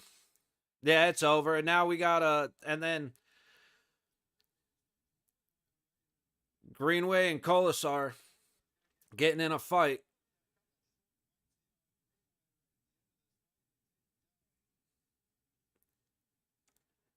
Yeah, good job, Greenway. Now you're the second player on your team to look like a bitch after starting a fight.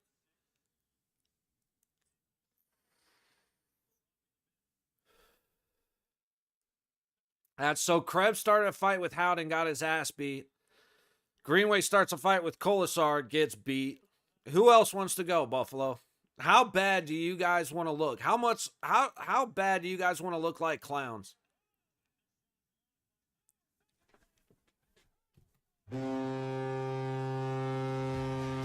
Shove it up your ass, Buffalo.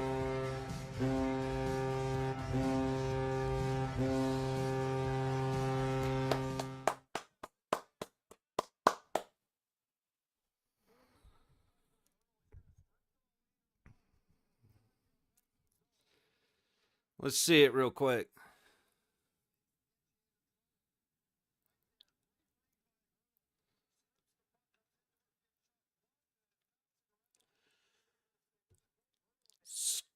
Oh, wait. I want to make sure I got the number right. His number of goals right, because I think that's 25, but I want to make sure, so I got to let it load real quick. 27.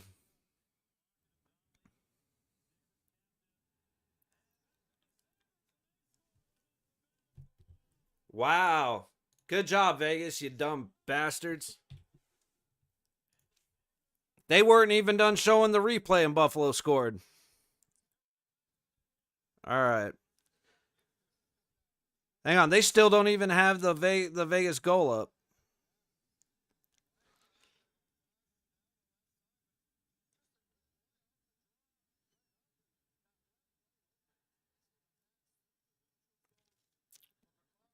Yeah, that was embarrassing for the Knights.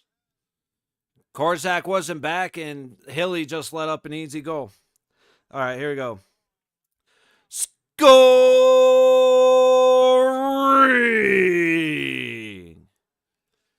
for your Golden Knights with his 27th of the season, number 16, Pavel Dorofeyev,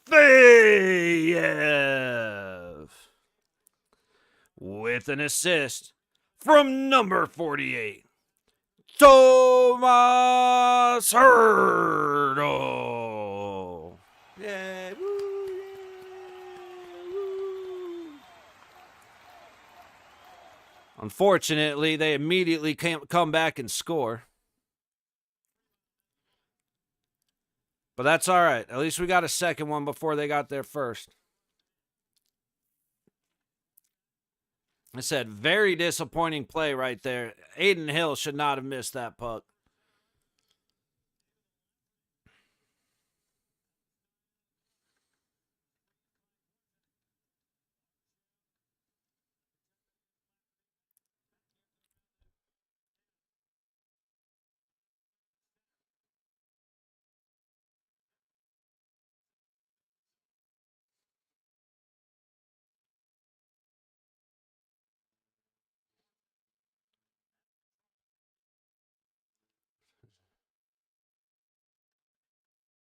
Wall skating up. Riley Smith bounce off Olofsson.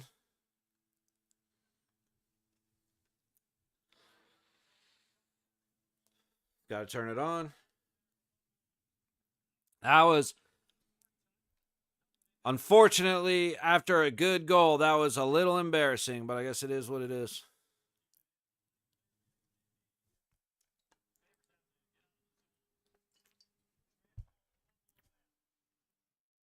Trangelo looking.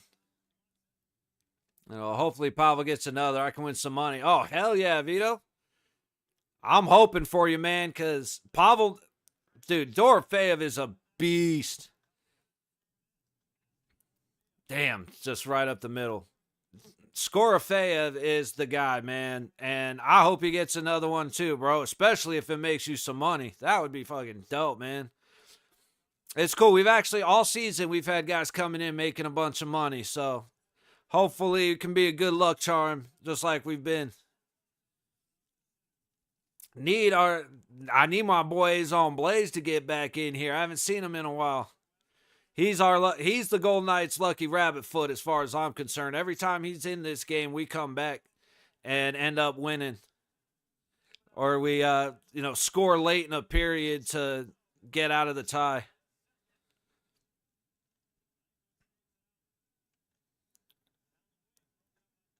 Good job, Ike.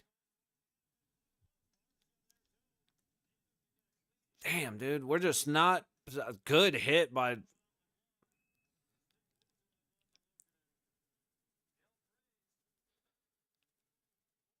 Oh, dude, this game's starting to get spicy.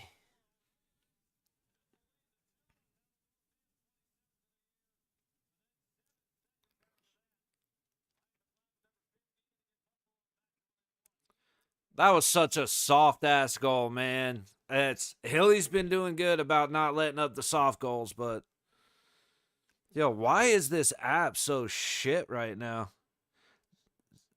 NHL app has been great all season. Then it took a dip.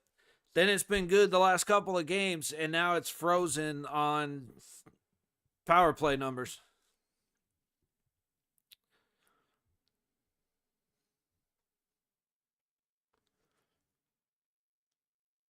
Whatever. But yeah, dude, I'm pulling for you, Vito. That would be sick. I would love, like, I want Dorothea to have 40 goals this year. I think he's going to end with about 33. But so far, so good, man. I need to hurry up and get through this period. I don't want to be late to the gym because it gets busy over there, especially on a Saturday.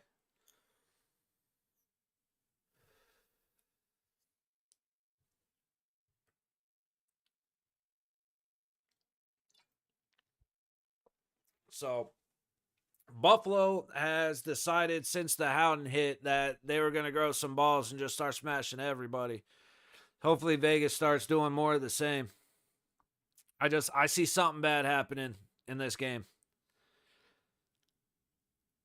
Uh-oh. There it goes. Okay.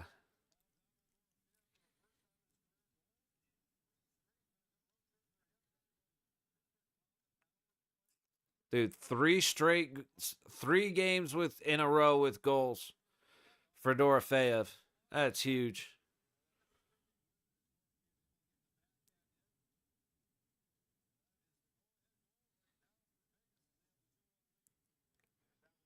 All right, 4:19 to go in the second. Shots are 20-13 Buffalo.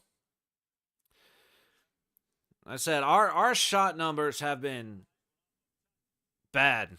Like we should have 30 shots a game in most games, and we are just not doing it.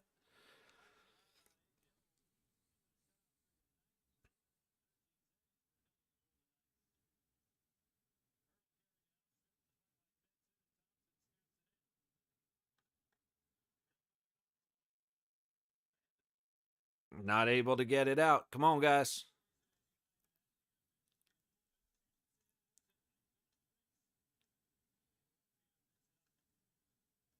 Not gonna lie, White Cloud might have gotten away with the trip there. I couldn't quite see it. He was off balance, and Whitey had a stick low, so I'm not positive, but potentially might have gotten away with one.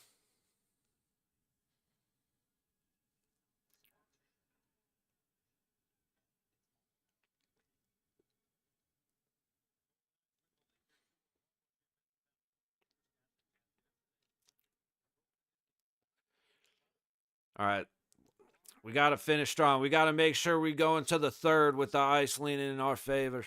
So far, it still is.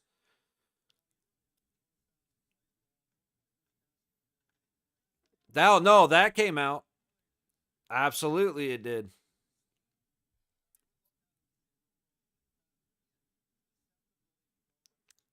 Yeah, go cry to the line judge.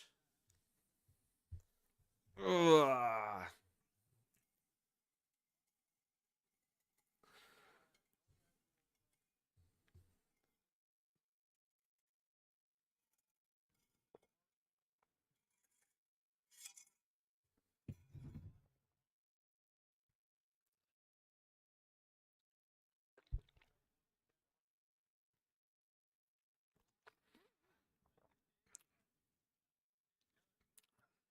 We just Buffalo scored that goal, and now we can't control the puck. There you go. Haig just made a great play. He was a little bit behind, but he definitely recovered very well. There we go. Nah, go point. Go to your help, man. Like, I like that we move the puck deep, but too many times we don't go to our help.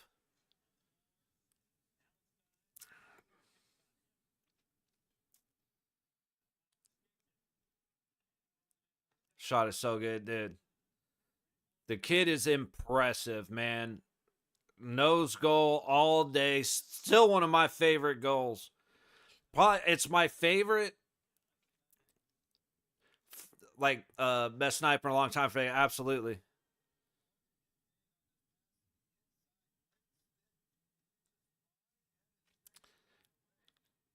Dude, that's where Nick Hague is good. He's not the fastest defenseman in the league, but he's like 6'6". So he's got the reach. Um I was thinking of something else and I just totally spaced on what I was saying.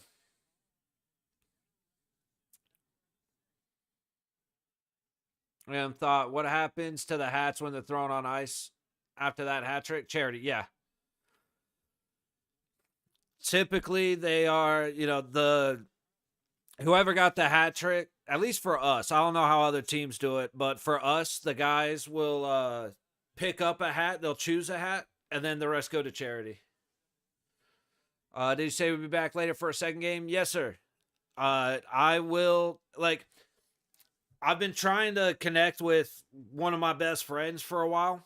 And so if I end up getting the text from him, uh, I may end up doing that just because we were supposed to hang out and jam a little bit yesterday and it didn't work out because family's a little sick.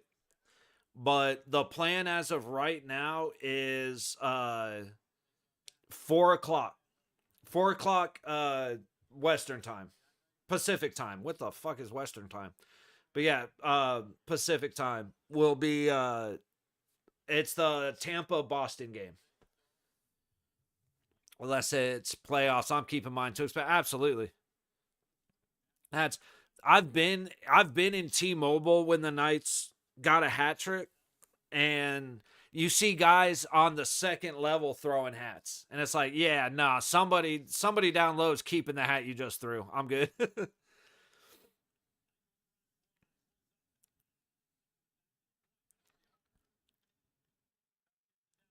Praise for whoever's family. Yeah,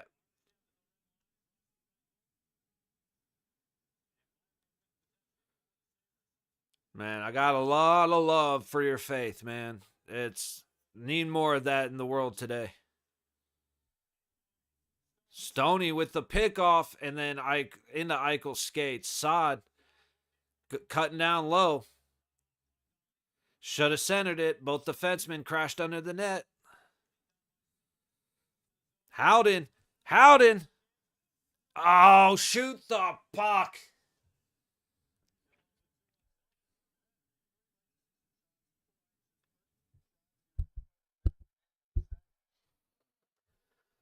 Shoot the puck, Howden.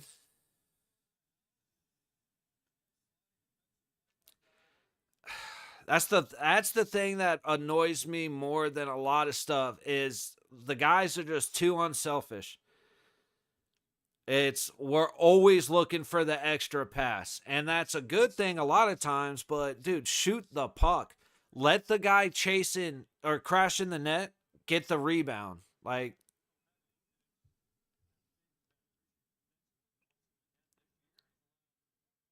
all right, we're under 58 seconds left in the second. Shots are 21-13 Buffalo.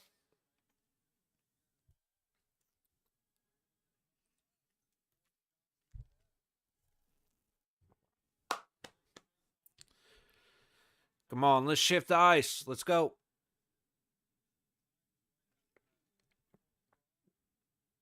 All right, 58-6. We had to add a second to the game clock.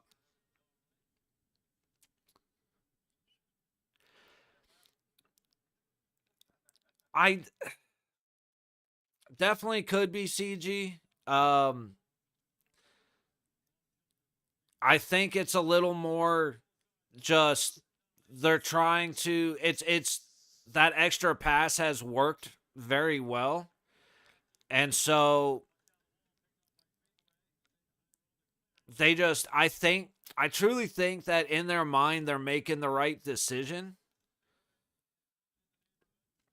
It just they're just not like I don't disagree with you, that's for sure.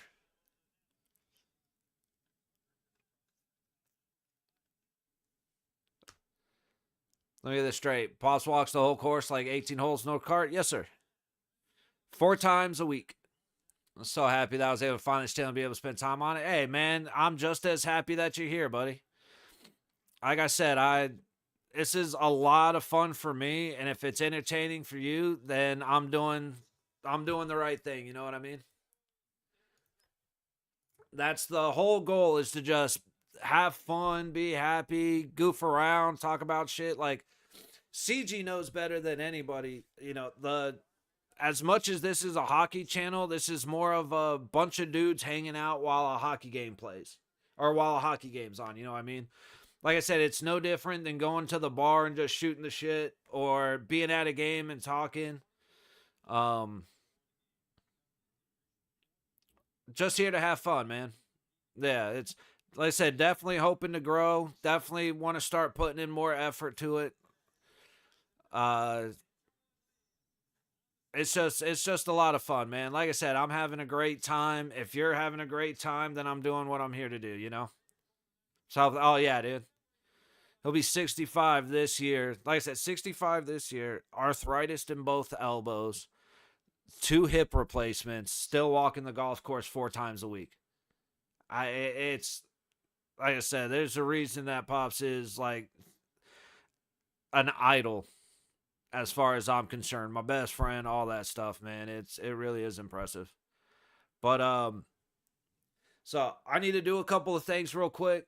So if y'all got anything to do, now is a great time while we wait for the third period. You know, grab a drink, grab a snack, get up and stretch, whatever you guys got to do. Get some laundry done. I've got to get up. I've got to get up and walk around. I've been sitting here a lot. Yeah, I know, CG, right? But yeah, I'm gonna take a few minutes now. That's one thing. A Mercs fan. We typically during intermission, that's where I like to take a break and do kind of get the legs stretched out, get the blood flowing. Like I said, get some more water, all that stuff. So uh, we hung out for the first intermission. I'm gonna take advantage of the second intermission. I'm gonna do a couple things that I need to get done. And as always, I have the timer up, so you'll know when we're coming back and when the third period's starting.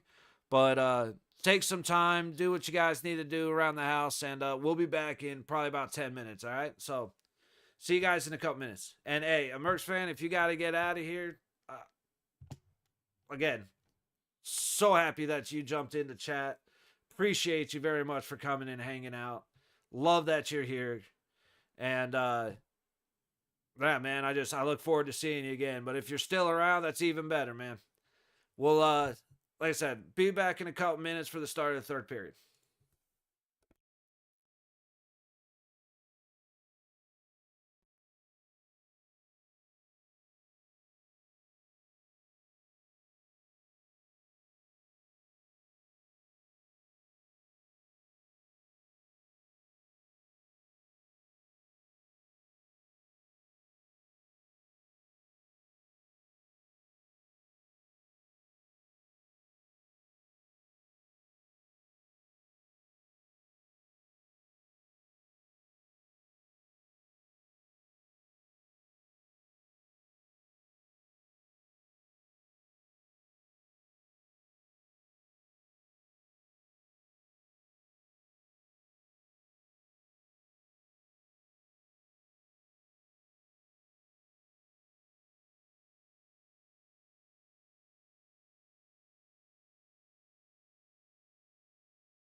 Alrighty, we're back. That took a little more time than I meant it to.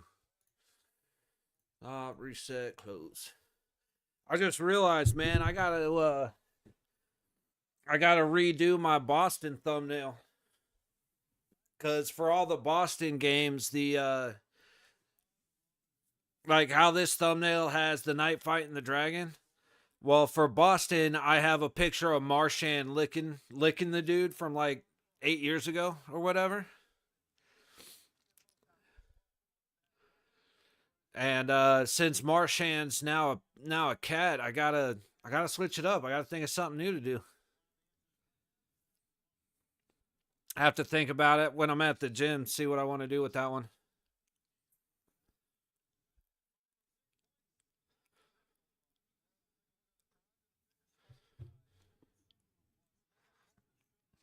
I'm still amazed that we ended up with a point against Pittsburgh because we didn't earn it.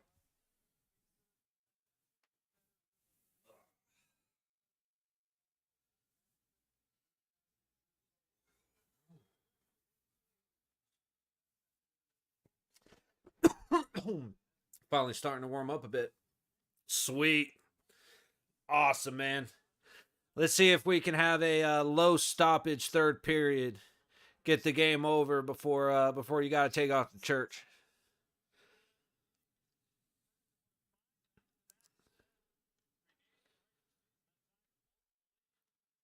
We have, dude. So we play Detroit tomorrow at 10 a.m.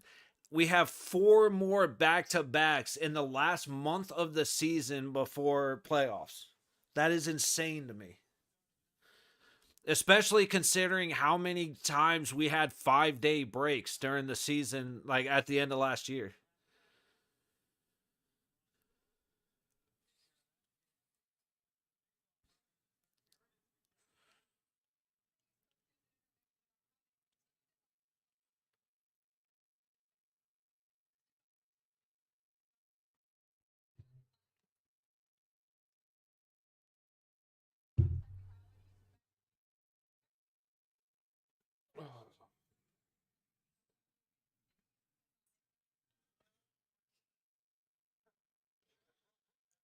There you go. Petrangelo. Pearson looking for help, and a good Buffalo Sticks knocks the puck down. God damn, dude, we are just not setting up. That was offsides by a mile. Okay, there it is. We are just not setting up very well. Like I said, we haven't been playing bad, but we haven't been playing fantastic. Our guys better be ready for a long into the season. Yes, sir. It is unreal to me that they would stuff so many back to backs in March and April, yet like I said, have 5 days off 6, 7 times during the season. Like I don't get the thought behind that.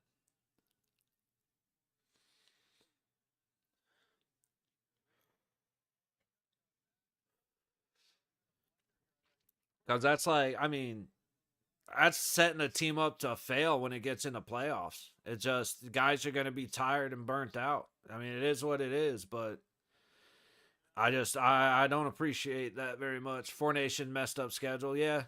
But see, that's the thing. It's even with the Four Nations, we have had multiple 5 day breaks between games. Like way too many in my opinion. You know, you stuff three of those games in those gaps and it's a lot better. Like Olympics will next season, yeah.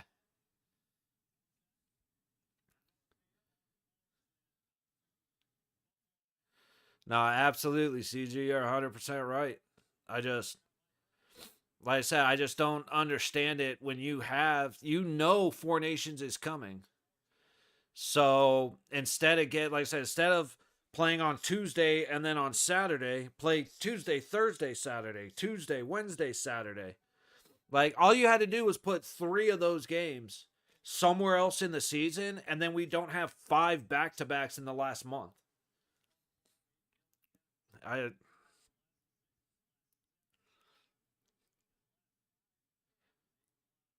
I haven't heard it. It's definitely possible, but I typically have the game fairly low. just so that it doesn't the audio doesn't bleed into the mic, and because the audio get me copyright struck. So it's tough for me to hear the crowd.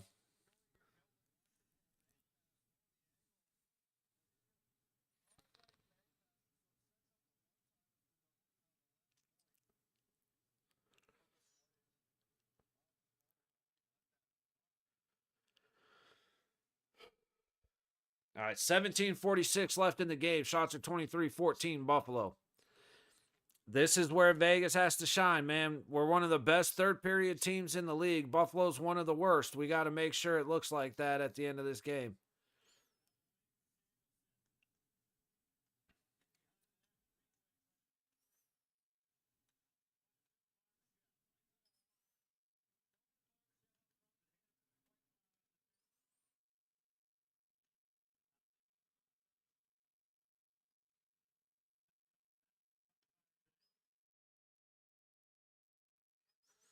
All right. Noah dumps it into the zone.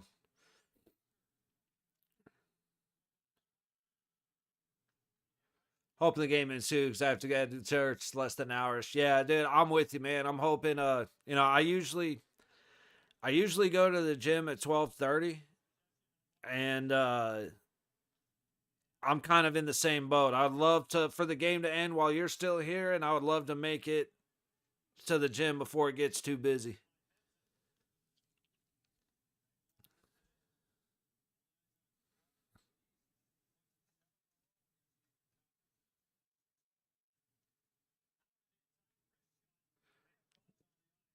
And Howden had it and just missed. Give and go. Petrangelo trying to get it across the crease.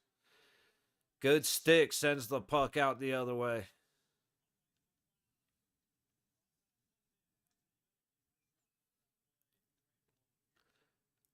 Dude, Nick Hague, Braden McNabb, Zach Whitecloud playing incredibly well in front of our net. Damn, dude. Howden put it off the bar. What a great shot, though. I thought it was a stick that caught it, but nah, he just missed. Ended up hitting the post. Go to the gym when I get home from church, but I've not yet decided. Hey, man, here's what I say. If you haven't been doing much, go. If it's a good day to, if you've been busy and it's a good day to rest, get your rest. Because rest and recovery is as important, if not more important, than getting to the gym. You know what I mean?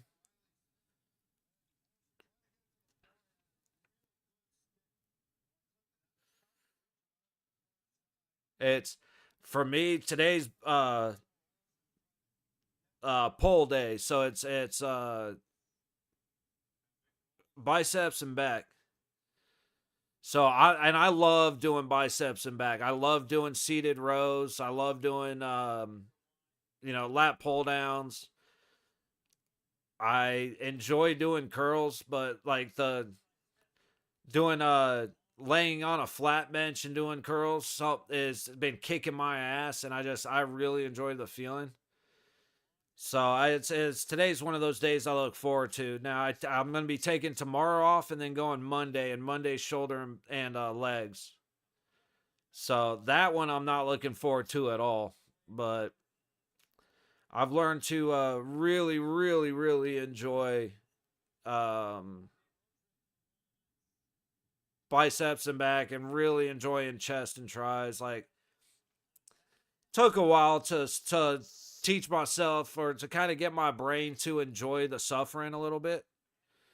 But now that I do, it's I love going to the gym, man.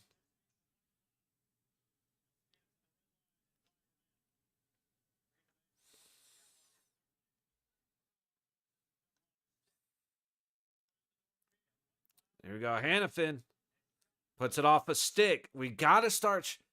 I don't know why our defensemen love to wait until somebody's standing directly in front of them to shoot. Like, I know you want the screen, you don't want the goalie seeing the puck coming, but I'd rather have the goalie see the puck than to put it out of play off a guy's stick or skates or have it go back the other way when a guy steps up in front of us. Like Petrangelo and Theodore are the worst about it. They will hold a puck for 10 seconds until a guy is standing 2 feet in front of them. But man, we really, really got to start getting rid of the puck faster. Like, and we need more shots coming from forwards than defensemen. But dude, if the defense is gonna shoot, at least shoot it while the lane's open.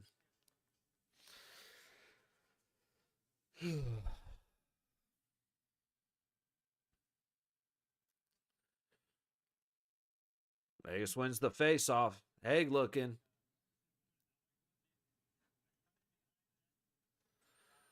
I go fighting below the net. Gets past him. Right to Haig. Haig makes a kind of a dumbass pass right there instead of getting it back across the blue line. But it worked out for now. Here you go. Barbie. Eichel. Haig.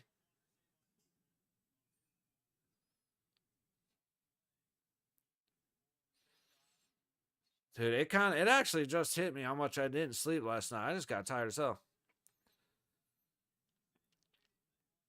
Worst records. The worst records are Detroit, Buffalo, Philly, and Boston. Playing Buffalo now. We play Detroit tomorrow, and we play Boston Thursday. So we should be getting some points this week. But the guys, like I said, the guys got to show up and they got to play for 60 minutes, which has been the. Out of every problem that the Knights have, the two biggest are being ready for the game when the game starts, and playing a consistent 60 minutes.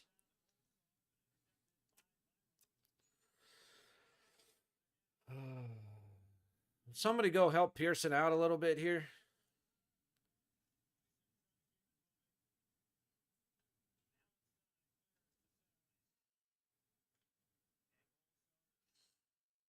There we go. Much better.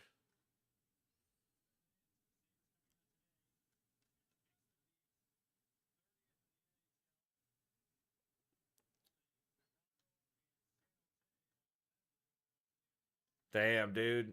Buffalo, Chicago, and what did you just say? Oh, Buffalo, Chicago, and San Jose are the bottom three teams.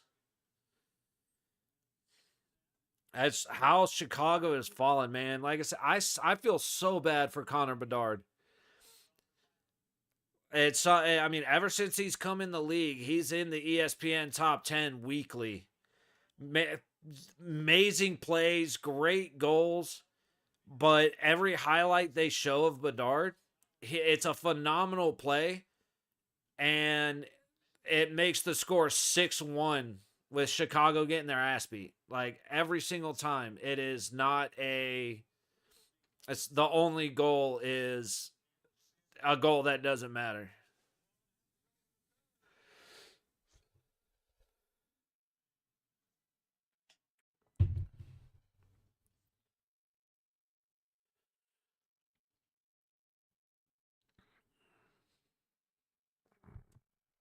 Nope.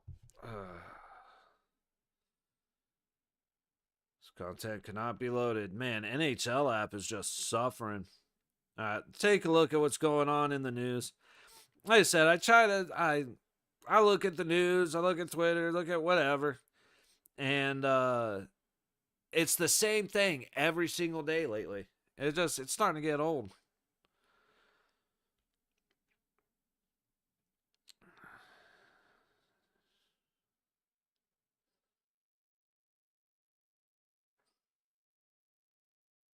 Uh,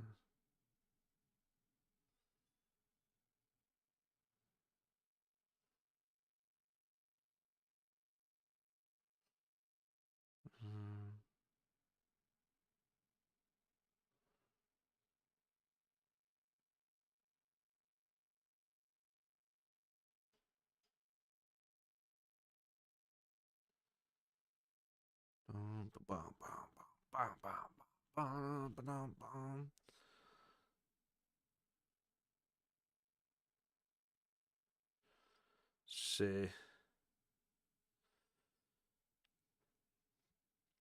With rice and tint microphone.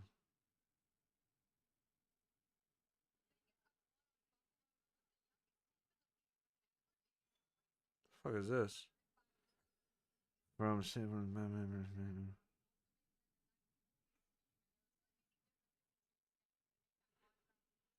that is funny. They did a State Farm commercial, which was Batman versus Bateman. The costumes look better than anything that anybody that fucking DC and Marvel have done. Please discount liquor, statewide chain there. Hear the ads on the radio feed sometimes. I'm pretty sure it's statewide, but it's massive in Vegas. Point just has to hold on and get the go ahead goal. Absolutely. Taylor's not holding my breath on a decision about my visa. Yeah. Hey man, it's like I said, it's up to the government. It's if your government keeps wanting to fuck around, then shit's gonna keep going the way it's going. You know what I mean? It's reciprocal tariffs, and it's like it's one of those. If they want to keep jacking shit up, then we're gonna threaten to keep jacking shit up. But you never know, man. I mean, shit's been changing over the past couple weeks, so you know, I'm praying for you, CG. But I definitely understand setting the expectations a little bit lower. But yeah, like Lee's Discount Liquor is all over the city. Like I said, I don't really know if it's statewide, but I mean, there's one. I could walk to one in about 15 minutes from where I live.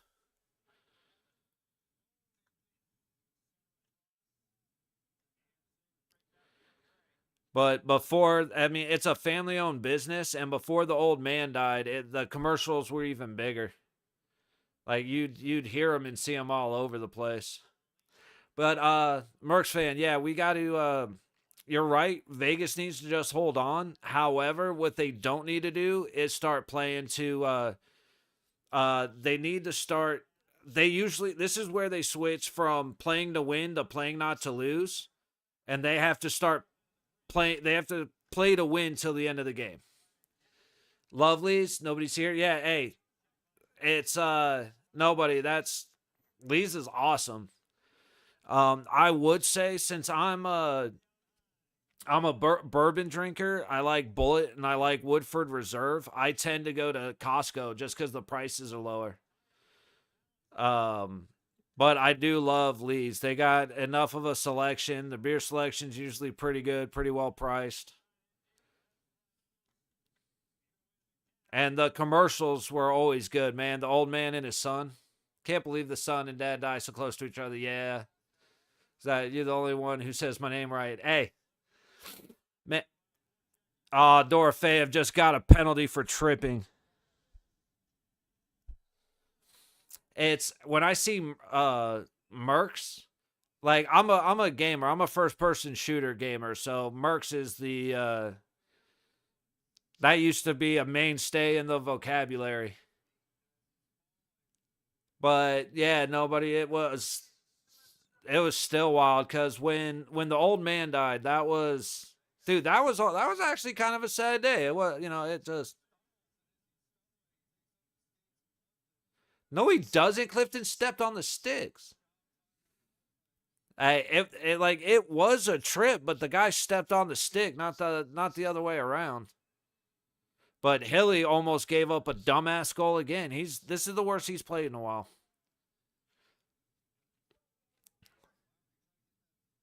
I was sod being good, playing defense. Met the son was a nice guy. Yeah, I sold him a Escalade. So I used to sell cars at Finley Cadillac over on American Pacific and Gibson. And well, I guess technically, yep, there it is. Knew it instantly. As soon as Dorfan got the trip, I knew we were in trouble. Um, Not American Pacific. It's Gibson and Auto Show Drive, and he got an Escalade. And the dude, I mean, super nice guy. So yeah, I agree with you. He's a sweetheart. Oh, what do you know? It was Alex Petrangelo that just passed it right fucking to a blue jersey. Yep, and that was Alex Petrangelo's fault.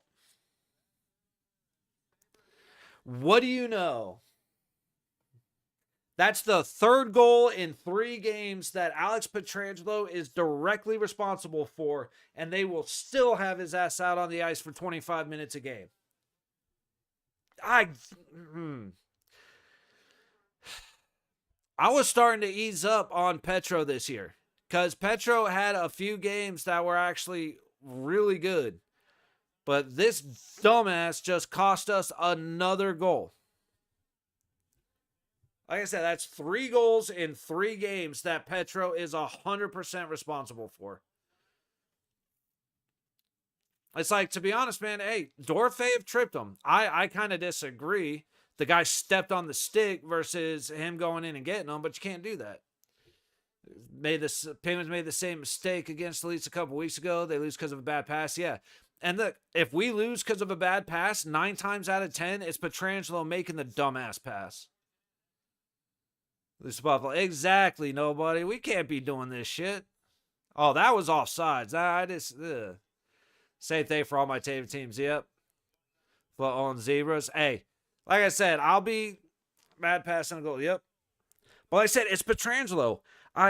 For 4 years, 5 years, I can't remember how long Petro's been with us, but for years, everybody's saying Petro is the best defensive member on the team. Thank God the Golden Knights have Alex Petrangelo. He's done that more than he's helped us. Like, I do not understand why Petro is held up as this god of hockey, because he is not. The guy said you can look at paper and everything looks nice, but he is responsible for more dumb shit than anybody else on our team. The amount of times he puts shots into skates while we're on offense in the offensive zone and the puck goes the other way. The amount of times that he fails to clear the puck. The amount of times that he whiffs on passes like that and doesn't even get it to the blue line. All of it. The amount of own goals he scored because he cannot play in front of the net. I have never liked Petrangelo on the ice. Let me say that very clearly. Off the ice, he seems like a great dude. He's a good father. As soon as his daughter got sick, he immediately was out taking care of that. Off the ice, the man is a good man. From everything that I've seen, everything that I know about him. Soon as he gets on the ice, he is useless.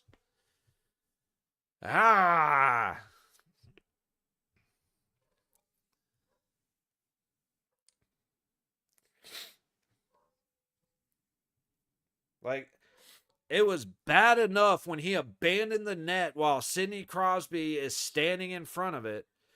But now he has the puck. He has plenty of times. He waited. All he had to do was get it past the blue line. And instead, it was a penalty kill. Chuck the thing down the ice. But instead of launching it into the air as far as he can down the ice, he stood there and waited and waited and waited. And then finally, when the other guy came up to put pressure on him, that's when he's like, oh, okay, let me go ahead and whiff on this pass. Yeah. All right. On to the next. Let's go. My shit jokes are still shit. Hey, true. If you started making good jokes, I'd be mad at you. Nah.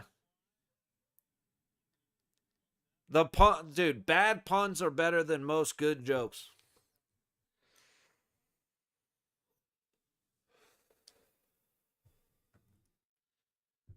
Damn it. All right, so good time to remind. 4:00 today, so a couple hours. Tampa versus Boston. I do plan on being here for that. Again, things may change. As of right now, 4:00, Tampa versus Boston. Tomorrow morning, 100%, 10 a.m., Vegas in Detroit against the Red Wings. We will be here.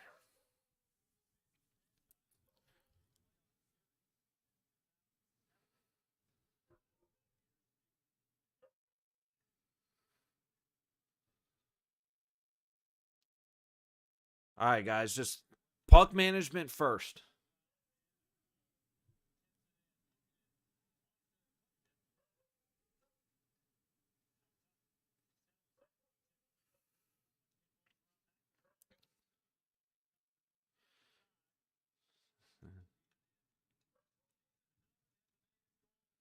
I'll put these on my calendar. Hey, man, if you hit the, I'll say just as long as you're subbed and you got that bell going off, you'll definitely see when we're on. Like I said, we,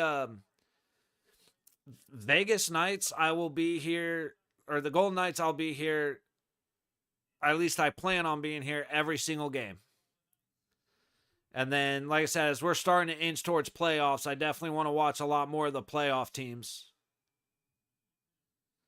But yeah, definitely, like I said, click the bell, you get the notification, and we'll be, I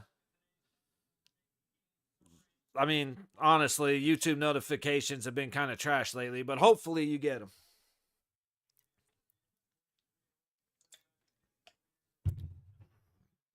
And anybody like subs, likes, everything helps out, guys. So the biggest thing is y'all are here watching, and that's the only thing I could, I am so grateful for that.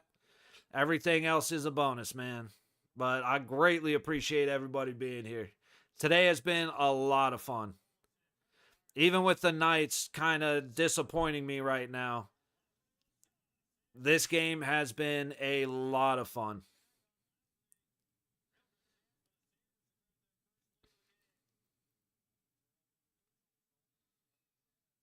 All right, icing, face off in front of the Buffalo net. Shots are Penguins starting now too. Yeah, noon game, right? Yep. Dude, the fact that Buffalo has 31 shots to our 17, again, pissing me off, man. We should be a 30 shot team, and we're not. It's 2 games at once. I do that from time to time. I'll say, yeah, for you, definitely. It's I honestly wish I had another monitor because I got my TV and then my computer monitor, and I need one more. That way I can have the 2 games up at once because I would have loved to have been able to watch Toronto, Florida on Thursday, but I was focused on this one.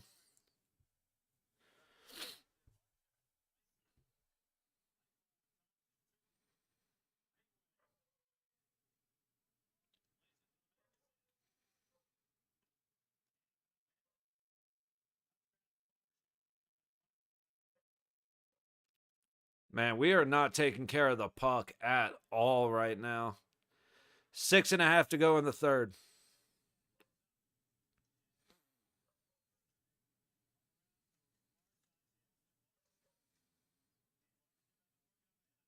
Go, Howdy.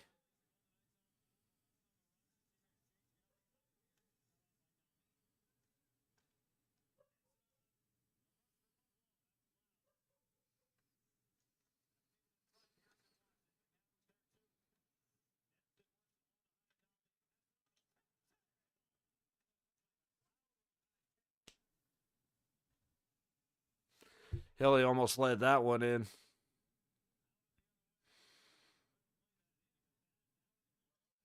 Dude, we are forcing everything. We're forcing all our passes, and we're not protecting the puck.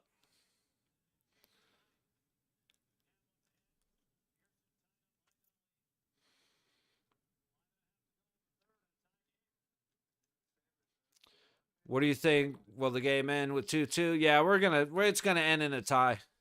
For sure. It's yeah, Pearson just got his ass kicked right there. And you see how none of the Golden Knights started a fight because it was a clean hit? Just keep that in mind. But no, I think it's going to end 2-2.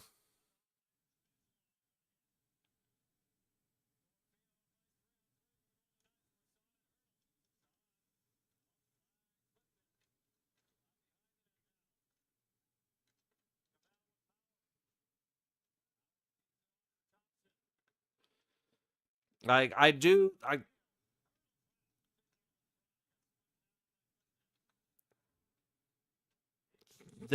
Buffalo's just kicking our ass right now. I do have faith in the Knights. Oh, Knights all day. Damn, Hurdle just got his ass kicked again.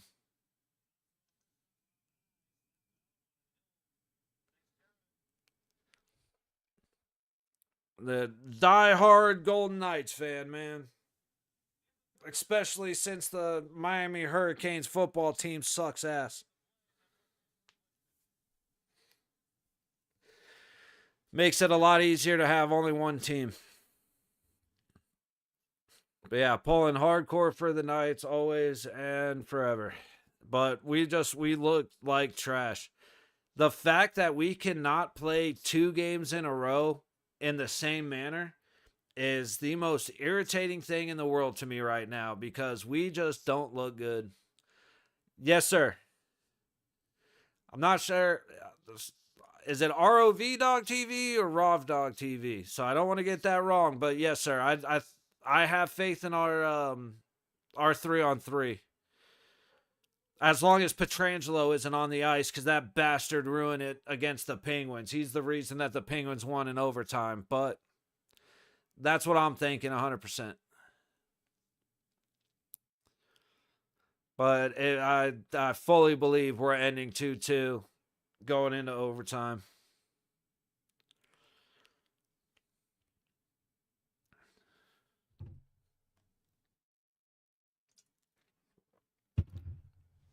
Which sucks because Mercs fan needs to know.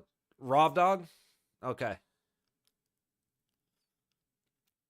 Appreciate the help with that.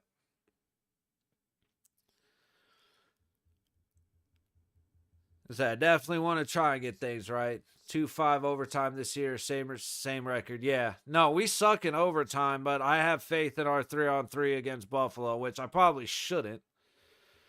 But I do have a little bit of faith. I'm so dude. We look so bad.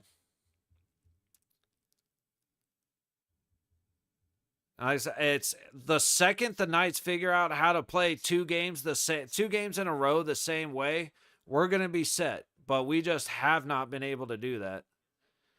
Kings kicked our ass. The Penguins embarrassed us. Even though, I mean, Kings, we came back to make it 6-5. We played terrible. Pens, able to tie it. We played terrible. Against Columbus, we looked fantastic. We had the best second period I've seen from the Knights in 2 months. And we destroyed them. Hilly looks strong. And now Hilly's led up 2 pretty soft goals. And our defense collapsed. Now, granted, power plays, like, they missed 2 high sticks early in the game that should have given us power plays. They are just, the refs ain't looking to call anything against the Knights, which is kind of a pain in the ass. I already say Jack's name today. Yep. I haven't had a reason to.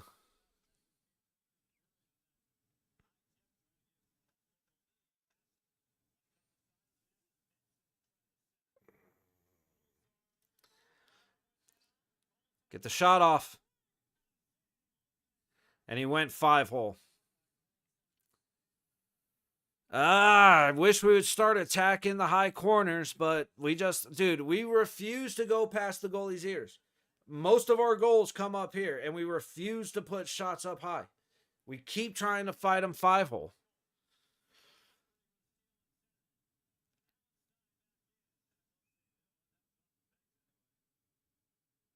Dumb, dude, the net was off the pegs, and the refs didn't blow the whistle when the puck was headed out of the zone. How?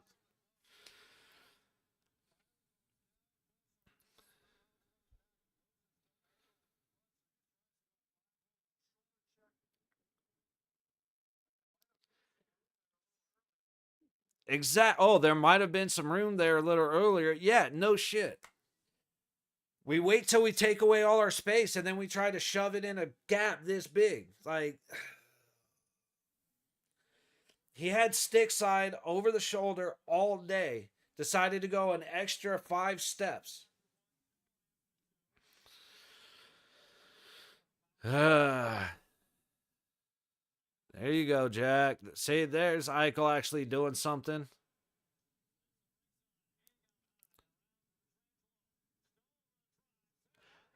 Yes. Let's go. Oh, that was a little loud. Sorry. Let's fucking go.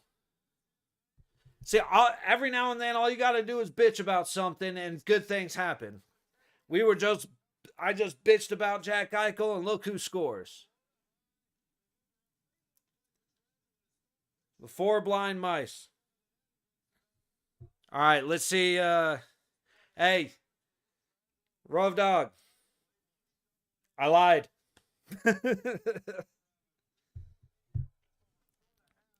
All right, I got to wait for the assist to load.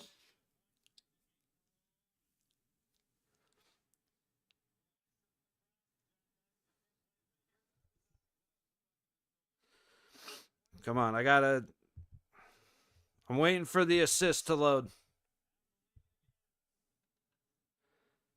All right, I'll announce the assist once they pop up, but for right now, no assist. Scoring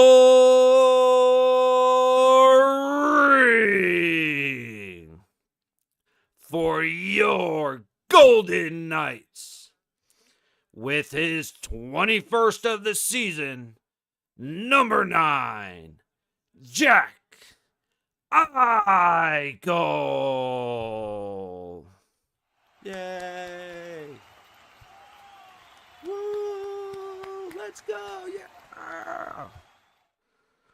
Oh, with an assist from your captain, number 61, Mark Stone. And a secondary assist from the shitbag, number 7, Alex Pietrangelo. I just called him out too. Exactly, CG. Like I said, every now and then you just got to bitch and moan. You never know.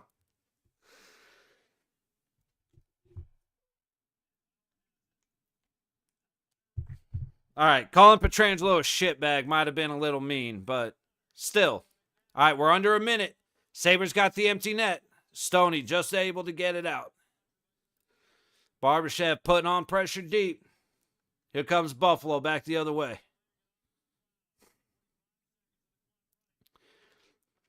"40 seconds, and here he goes, Tomas Hertl. Why wouldn't you shoot it?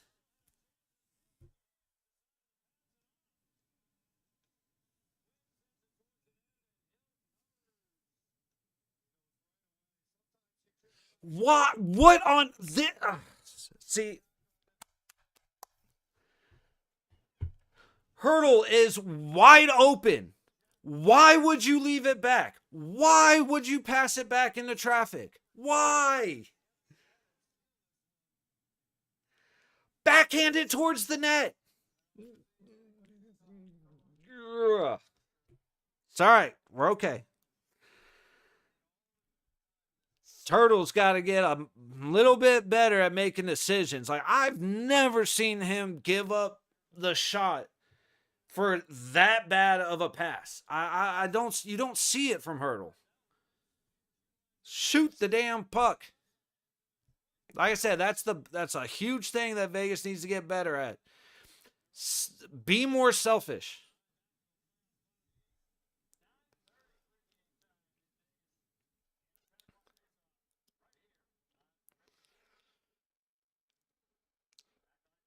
Dude, if it wasn't such an intense game, I'd be making jokes about Hertl right now, but damn it. Tomas Hertl, the Ninja Turtle.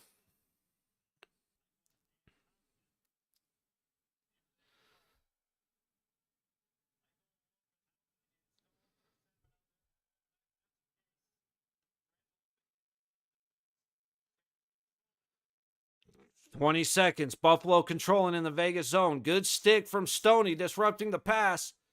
Not able to collapse on the puck. 15 seconds. Shot. And they scored. Tomas Hurdle, good job, buddy. You just lost him. You just lost the lead for your team. Unfucking believable. Unfucking believable.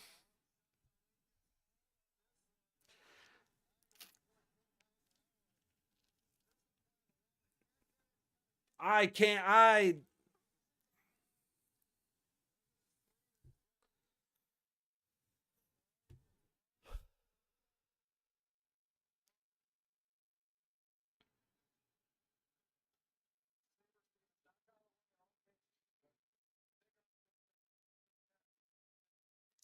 That's so. Alex Petrangelo gave them the tying goal, and Tomas Hurdle, who had the opportunity to put the game away, passes the puck behind him when he has plenty of time to make the shot. What are the Golden Knights doing right now, dude? What are they doing? Why doesn't Vegas want to win? Sarah, I'm saying.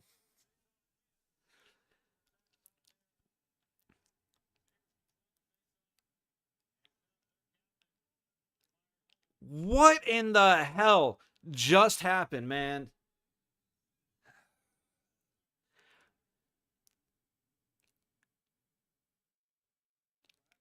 Decision making has been terrible.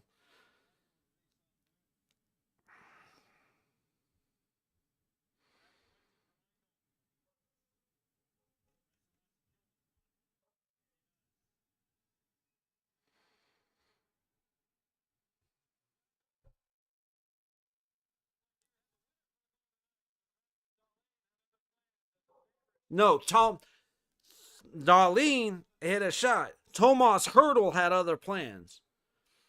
How I what the hell was Hurdle thinking? Like, I'm really trying to run through my brain right now. Like, here Cassidy needs to Cassidy needs to start jumping ass. He needs to start chewing these guys out because there is no reason we're going into overtime right now. Petrangelo needs to get his ass on the fucking bench. He needs to be a scratch. Bring in Brett Hutton. Not Brett Howden. Bring in God damn it, I'm so mad I can't even think of Hutton's first name. Ben. Get Petrangelo, you're done for a couple games. You have cost us twice now. You're sitting out. Bring in Ben Hutton. And likewise, pull Hurdle off to the side and scream at his ass, shoot the damn puck. Oh, I'm so irritated. It's all right. It's all good. It's just hockey, man. It's just hockey. What the fuck was that? Oh, I can't believe we're going to lose to Buffalo.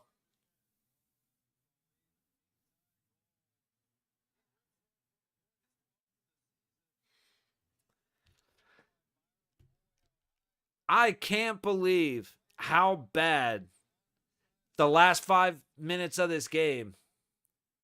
Oh, CG, I'm going to be throwing weights, bro. Holy shit.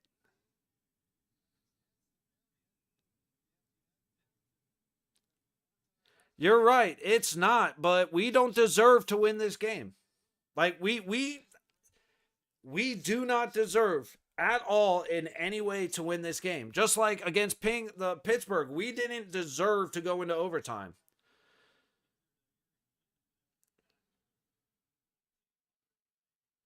All right, at least Petrangelo's not on the ice for the 3-on-3. He will be eventually, but he shouldn't be.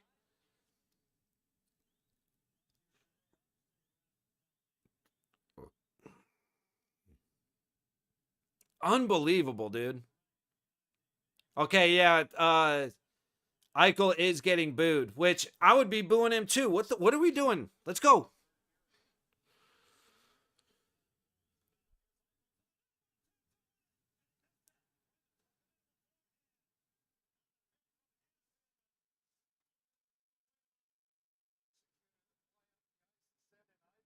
And Eichel decides to wait way too long to try and get it on net.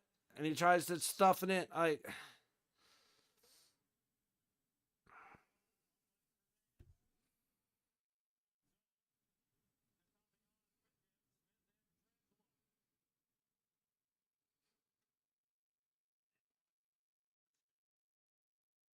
Come on, Riley. Do something cool.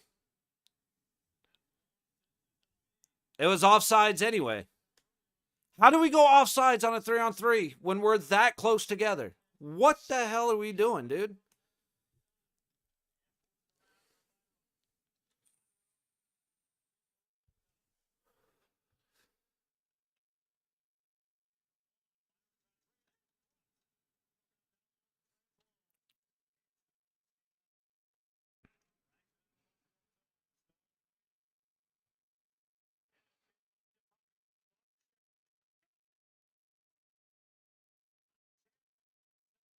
And now Petrangelo's on the ice, so I'm worried as hell.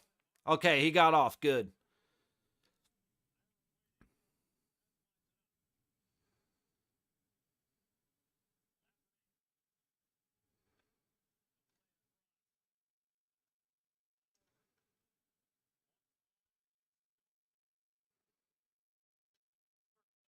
That's Hannafin, not Dorofei of Gosher. Come on.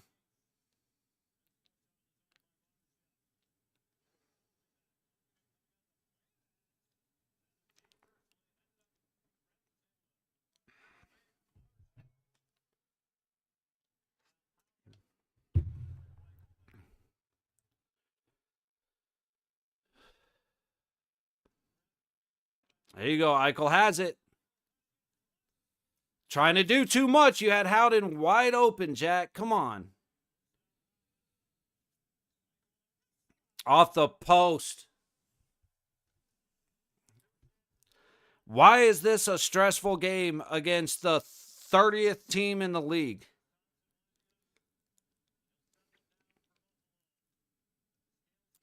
Unbelievable.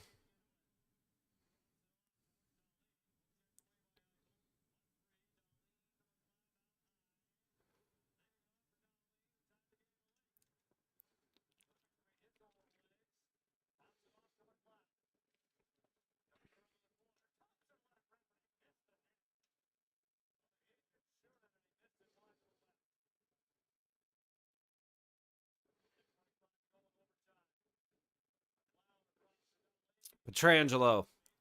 Get him off the ice.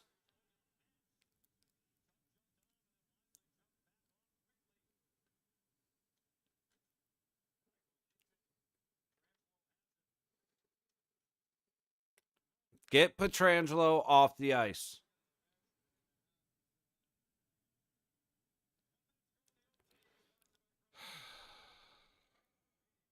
I don't like Hilly in face and shootout situations. I really don't.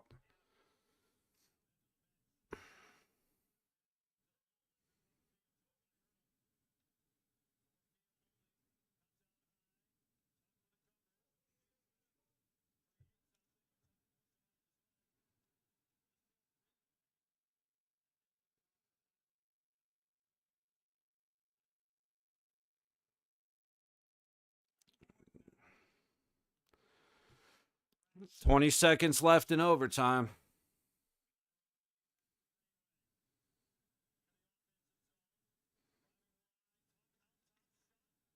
Oh, that's good. As long as Tuck is shooting, we're fine because he can't make shit.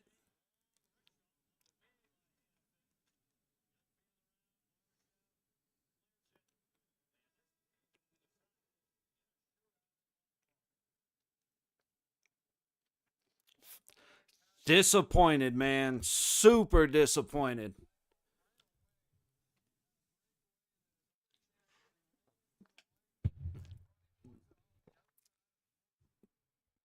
You ain't the only one. I still can't. I mean, why Eichel decide? Dude, he had every opportunity in the world to beat Luukkonen right there, and he just waits until he's at the baseline to try and put it towards the net. Bad decision making. Tomas Hertl. Why would he not backhand that into the net? Why would he not put that into the net? I need an answer. I need Hurdle to be interviewed. So OT. Holy shit, it's a shootout, Greg. It's even worse than OT. Oh, the same as always. Eichel, Dorofeyev, Hurdle, Stoney, Barbashev.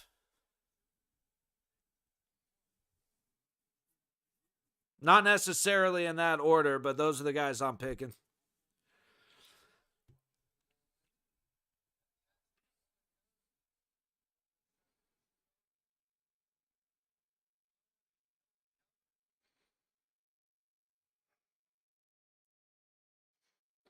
And I love Hilly. I just don't love Hilly in shootout situations.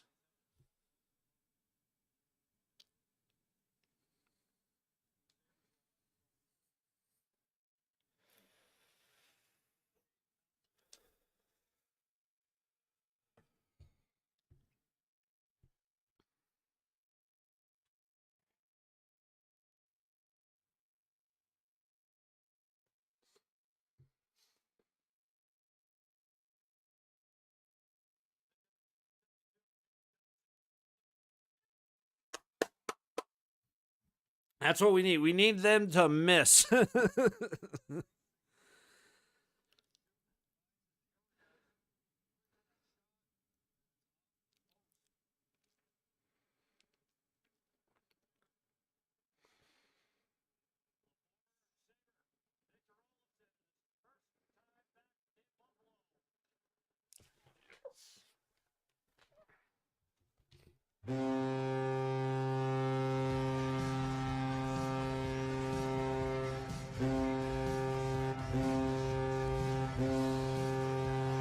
That's I like Olofsson, but I would take our higher scoring guys. Hey, you're 100% right. Olofsson all day.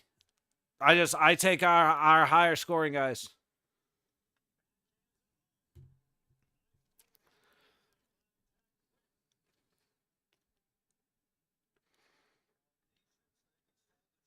We're getting there.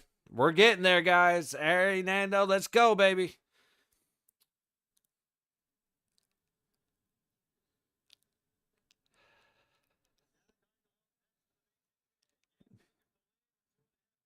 Eichel, let's go, Jack. Don't fuck it up.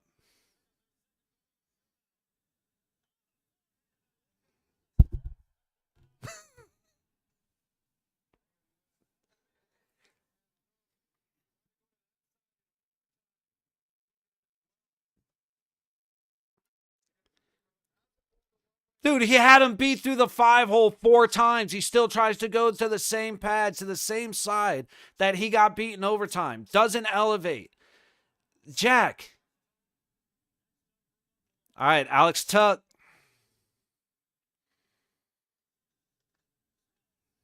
This is why, like I said, I do not like Aiden Hill versus shootouts. He overcommits.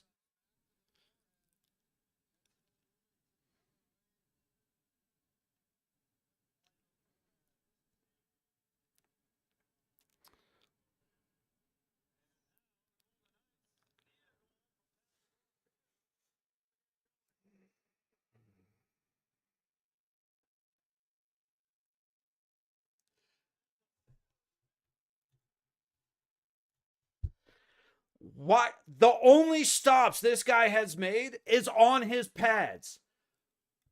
Why are we trying to stuff him low under his pads when the only stops he's made is down low? We deserve to lose that game. Aiden Hill is trash in a shootout. He always has been. But why are we going low against the guy who made his best saves low?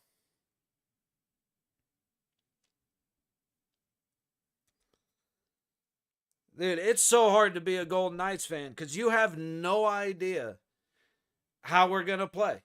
We have zero consistency. I mean, Alex Petrangelo needs to sit his ass out and watch the game on TV because the last 3 games he's played, they've been dog shit. Ben Hutton deserves a start. I mean, Jack Eichel gets beaten overtime on the left side pad. So where does he go? To the left side pad. Why? Why would we do this?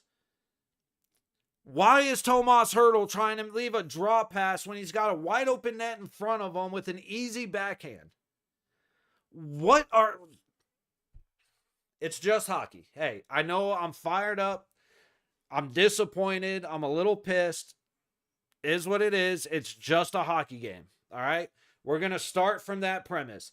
This is just hockey. It is just a game. We're all fans. We all, clearly a bunch of us are big time Vegas guys. Like, obviously, that's over here. All right. So we make that statement. That goes over there. What the hell are we doing? We did not deserve to win this game at all. I don't get the thought process behind a lot of the shit that we're doing. Alex Petrangelo holds the puck for 4 seconds to make sure there's a guy in his face when he tries to clear it. On a power play, all he had to do was chuck it high and out. Instead, he pops it right to a blue jersey. Hertl has it's just a game. However, at the gym, I will be listening to the post-game interviews because I need to understand the thought process through this shit. I really do.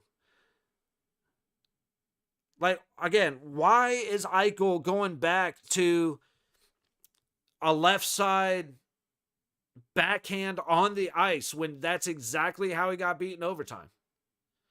Why is Hertl not shooting the puck? Why is Alex Petrangelo on the fucking ice at all? Gave up a goal in Vegas, such a grace for losing to Buffalo. Like, how do you lose to the Sabres?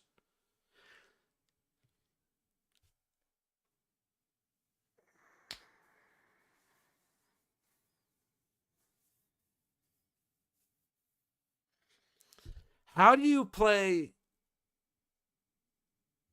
that well against Columbus and then embarrass yourself against Buffalo? How do we not show...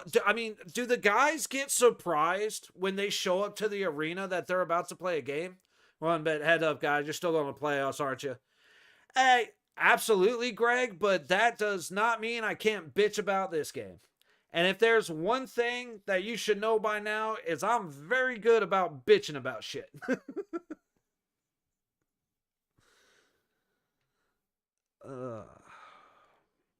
What a disappointment. Dude, the Knights have been so disappointing. Like, seriously, they show up to the arena, they warm up like it's practice, and then turn around like, oh, we play today. Oh, it's like they're surprised.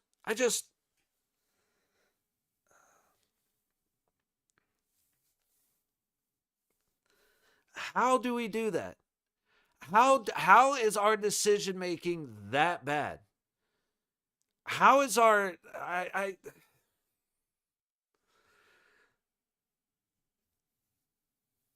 individual bad decisions?